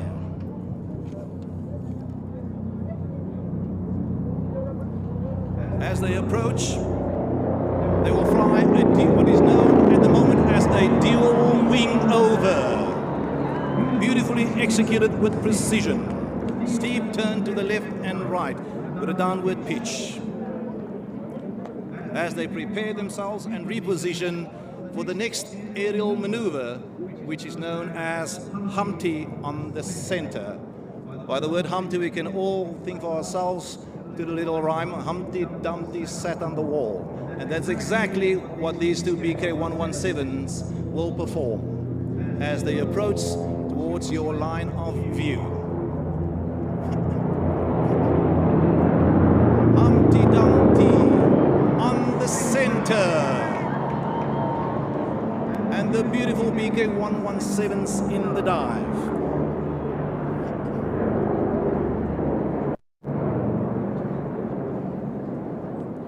The BK117 is a multi-role, multifunctional platform. Some of its roles and functions are trooping, airborne command and control, search and rescue operations, both on land, sea, and mountain rescue, VIP transportation, and of course, aerial displays, as you have witnessing. BKs approaching one another. A steep torque turn to the left and right.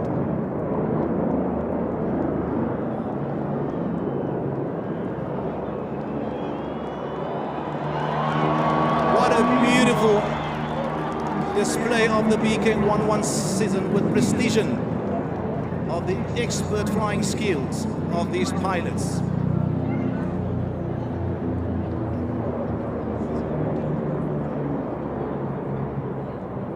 The BK117 is formidable not only internal but external to the Republic of South Africa. Includes assistance in flood relief, humanitarian aid, and border security.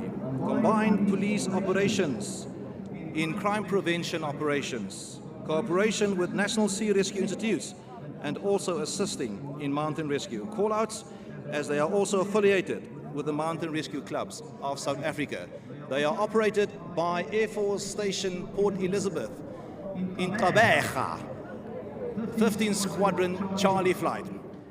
The BK117, as part of their aerial waltz, are now positioned for the nail-biting aerial maneuver.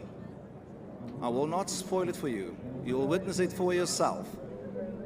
Inbound towards the crowd. Confirm they in your line of sight. Wait for it.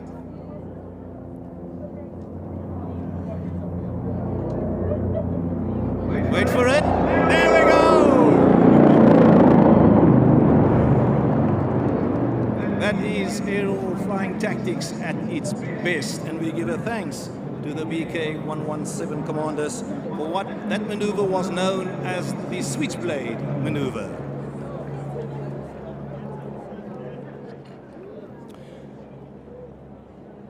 Our President Cyril Ramaphosa, ladies and gentlemen, distinguished guests, as the grand finale to our mass air display this morning on this beautiful day, to conclude the flypast proceedings for this presidential inauguration, the 5 Pilatus PC Mark II basic flying training aircraft that followed the Casa 212 are inbound.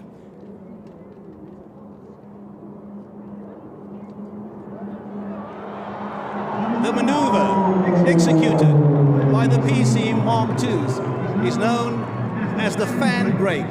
Make sense? Beautiful. Fun fact, obviously previously smoke was also released, and this time with the different colors. Fun fact, it's a combination of dye and diesel oil that is pushed out through the exhaust of the engines. Ladies and gentlemen, distinguished guests, our President, let us put our hands together finally and give a big winter warm applause to the formidable might and air power excellence of the South African Air Force. Thank you for your participation and attentiveness.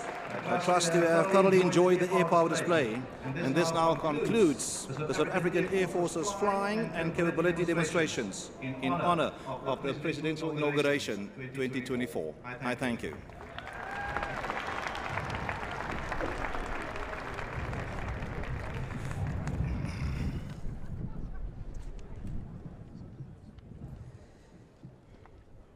Your Majesties, Excellencies, distinguished guests, ladies and gentlemen, it is our pleasure to thank you all for joining us from all over South Africa, our continent, and the globe to witness the inauguration of His Excellency President Cyril Matamela Ramaphosa. You have made this a memorable day and a historic milestone in the continuing development of our democracy. We sincerely, together with my co-director, thank you for navigating us through this occasion. May we kindly request that we rise as His Excellency, the President of the Republic of South Africa, Mr. Ramaphosa, and Dr. Motsepe take leave. The final compliments will be presented here, and I would then invite my counterpart, Minister Pando, to proceed with that portion of the program.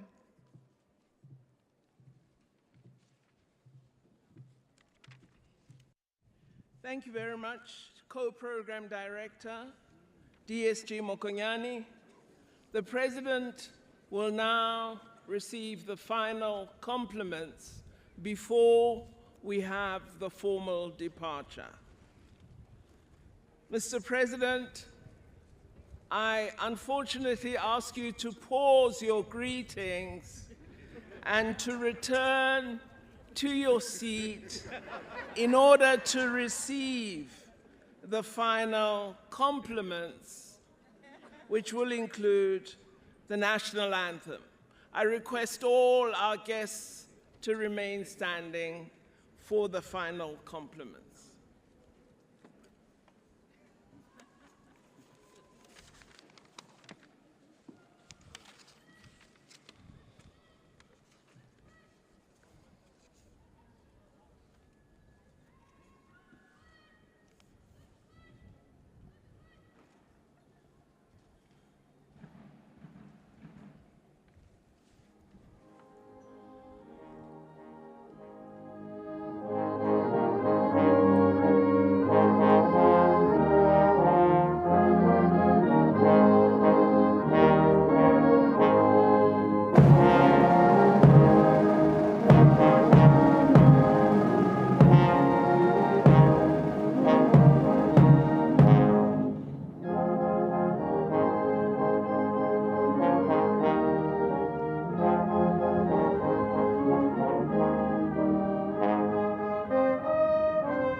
May we invite you to please be seated, and now my co-program director will allow the President to depart. Mr. President and Dr. Motsepe, you are now free to greet your guests. Halala Ramaphosa, halala. Halala Ramaphosa, halala. Ripilele Ramaphosa, ripilele. Ripilele Ramaphosa, Ripilele.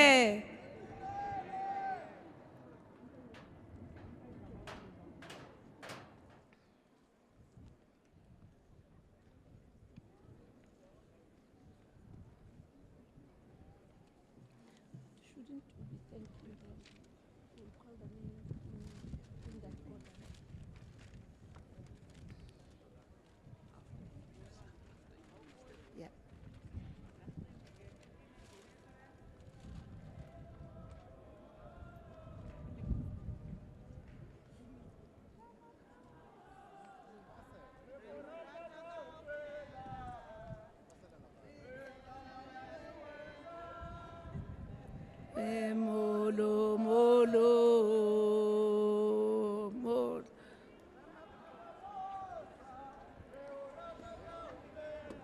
Dear, dear, dear, dear. They told us when he's greeting, the orchestra must just play. Should we? You don't like this orchestra? No, the orchestra was supposed to play now. Zanzi, listen, Zanzi National Philharmonic. Okay.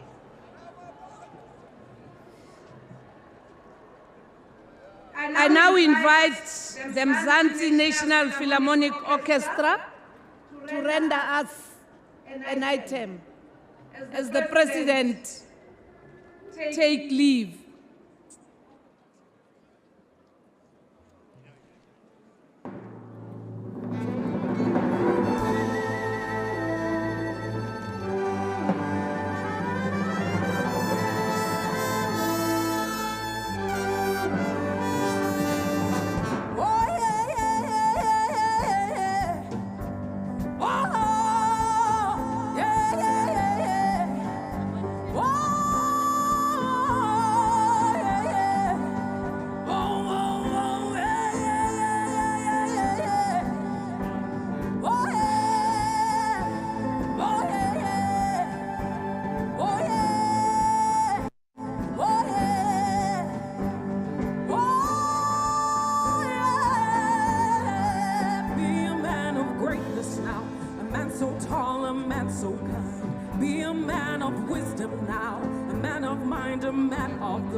Honorable members of parliament, please get seated. Honorable members of parliament, Uti Manamela, please take your seats. The mayor of Cape Town, please take your seats.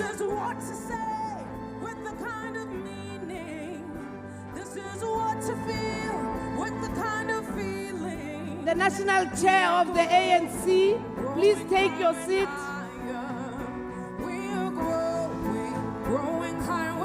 May we please be seated. The only person who's permitted to leave is the president. Hear the children, they are talking to you. Hear the wind blow, it's blowing for you.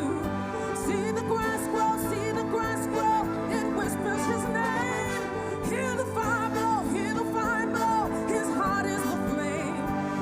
My head, Inkosi, oh my head, Inkosi, my head.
Could I please ask all our guests to remain seated?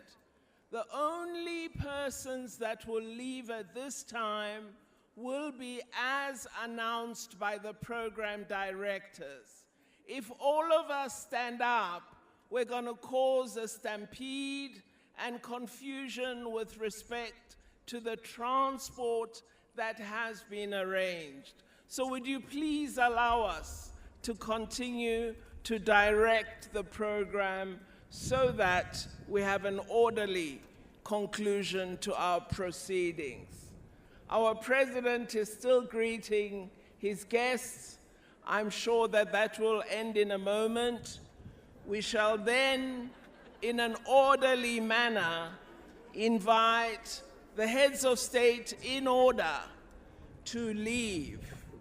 And please allow us to do that in a proper South African organized manner.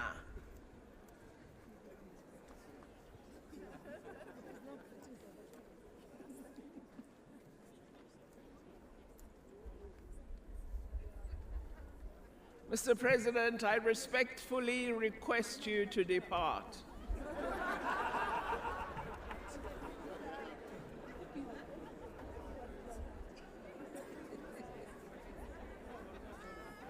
Your Majesties, we shall now begin to indicate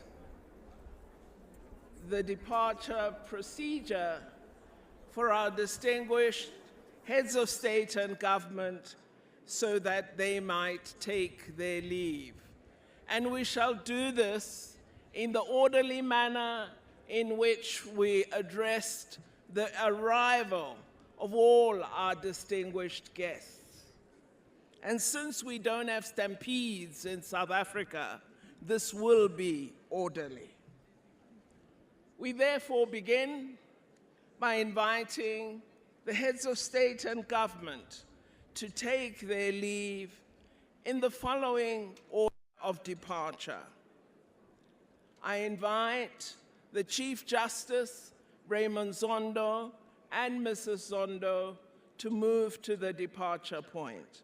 We thank you sincerely, Chief Justice, for your service today. We then request that the Speaker of the National Assembly take her leave, as well as Mr. Didiza.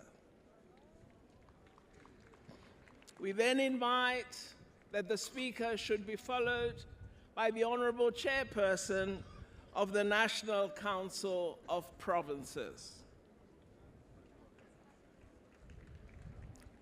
We then invite His Excellency Mr. Paul Mashatile, the former Deputy President of the Republic of South Africa, and his spouse to take their leave.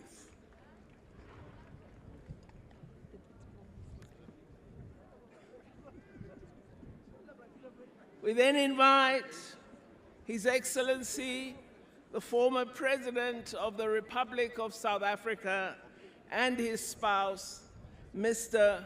K. Motlanthe, to take their leave. We shall pause a moment to allow the cars to line up.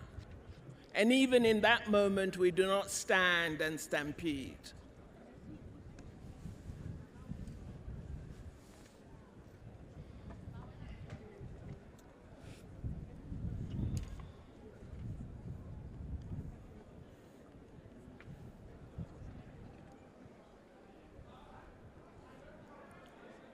We then request the former President of the Republic of South Africa, His Excellency Mr. Thabo Mbeki, and Mrs. Zanele Mbeki to proceed to the departure point. Thank you, Your Excellency, for having joined us today.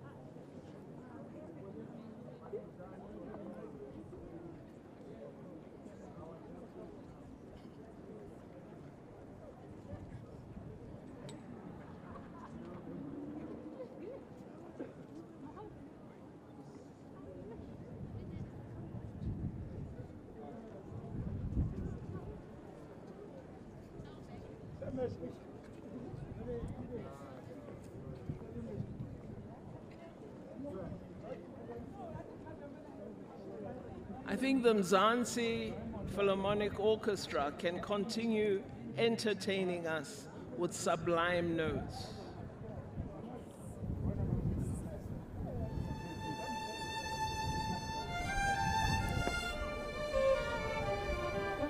We now invite the former Deputy President of the Republic of South Africa, Mr. David Mabuza, to take his leave.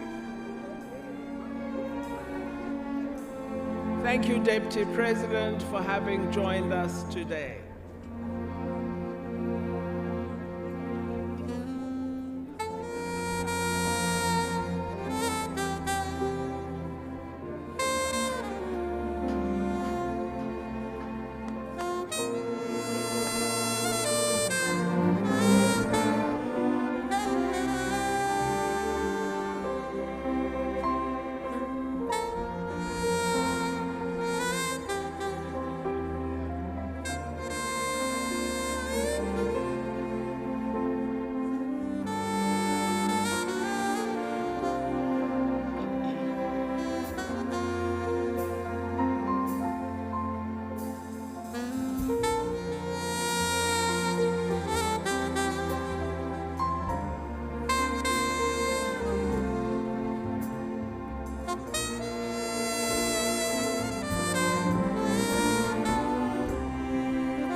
your seats.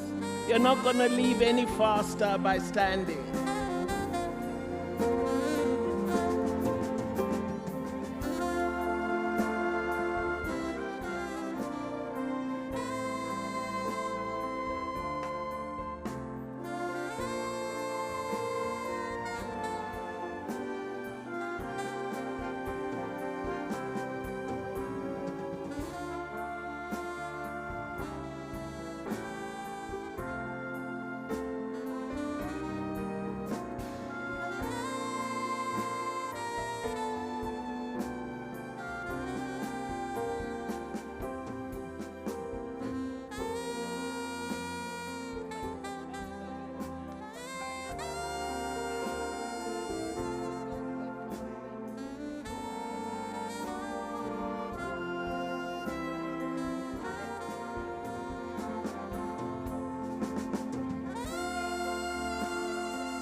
Could we request His Majesty King Mswati III, Ingwenyama of the Kingdom of Eswatini, and Her Majesty to take their leave. We thank you, Your Majesty, for having joined us today.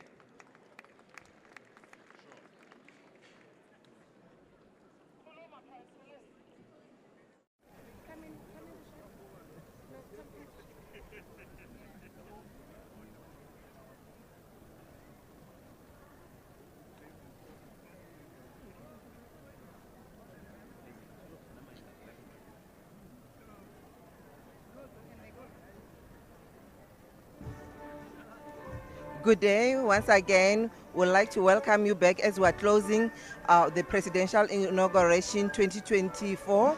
And we have heard what the President has said today, that South Africans have voted, they have spoken, and we need to respect their will, and that they've given us a mandate as government to work together as political parties and as politicians in making sure that we create jobs for the unemployed youth out there, and also to make sure that the economy is smooth and running and governed with pride and dignity. And we need to be held accountable for our actions that we take. We need to take responsibility and make sure that we deliver the services to the people. I will be handing over to my colleague Dali to take you over through. Thank you so much. I think it's quite an important event for us as we conclude the inauguration 2024 President Cyril Ramaphosa at this important milestone, the 7th administration, the 7th President of the Republic of South Africa. Inauguration concluding with an important speech by the President talking about the very important issue that we need to make sure that this next administration is a caring administration who's put the needs of people forward, not of the political parties. That's quite important, that those who want to disrupt the program will not have a time of the day, because democracy lives in us. And it was quite important for us to hear what the President, also picking up issues of the National Development Plan, how they're going to work with the partners in the continent and the world to make sure that South Africa's priorities are actually prioritized. So it was quite important also mentioning the issue of jobs, that people want to see this government that is going to be on the 7th administration caring about youth unemployment, making sure that there's proper programs to address important ills such as crime, inequality. That is, people want to see happening. And it's quite important that we also had a lot of applause when he mentioned that those who are going to disrupt us, they are not going to have any opportunity to do that as well. It was quite important for to see that as well. Yeah. Thank you, Charlie. Yes, you're correct that we, as government, we need to be working for the people. We are not here for disruptions, but to serve the people. And as public servants, we have seen the good work that public servants have done, and we should continue the good work and make sure that we remain proud to be South African and leverage on the pride and patriotism of South Africans. They are there. We should be grateful that we are not a country at war. We are not like other countries that have challenges, but we are not a country at war, and we make sure that we deliver the mandate of the 7th administration. President of the Republic of Zimbabwe, His Excellency President Mnangagwa, to take his leave. Thank you, Your Excellency, for having joined us.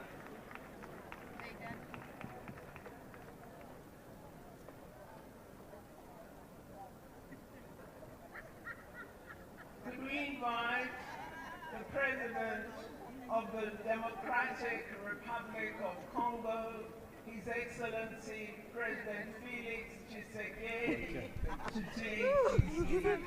Thank you, Your Excellency, for having Thank you. Are we done? We listened. You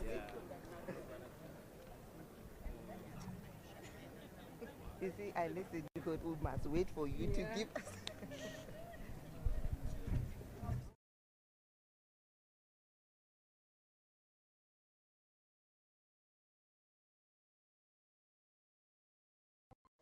New old president Yes, of the yes, Republic yes. of South Africa, President Cyril Ramaphosa.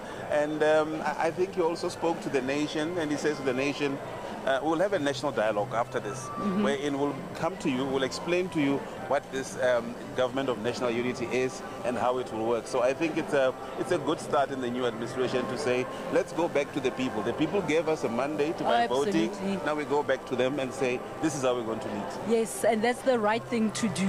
So thanking all our viewers, our listeners, thank you for joining us, and let us really go out there and be a partner with our government as we see forth the 30 years of our democracy and making sure that we keep our democracy alive and thriving. It's a thank you from me.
Could we invite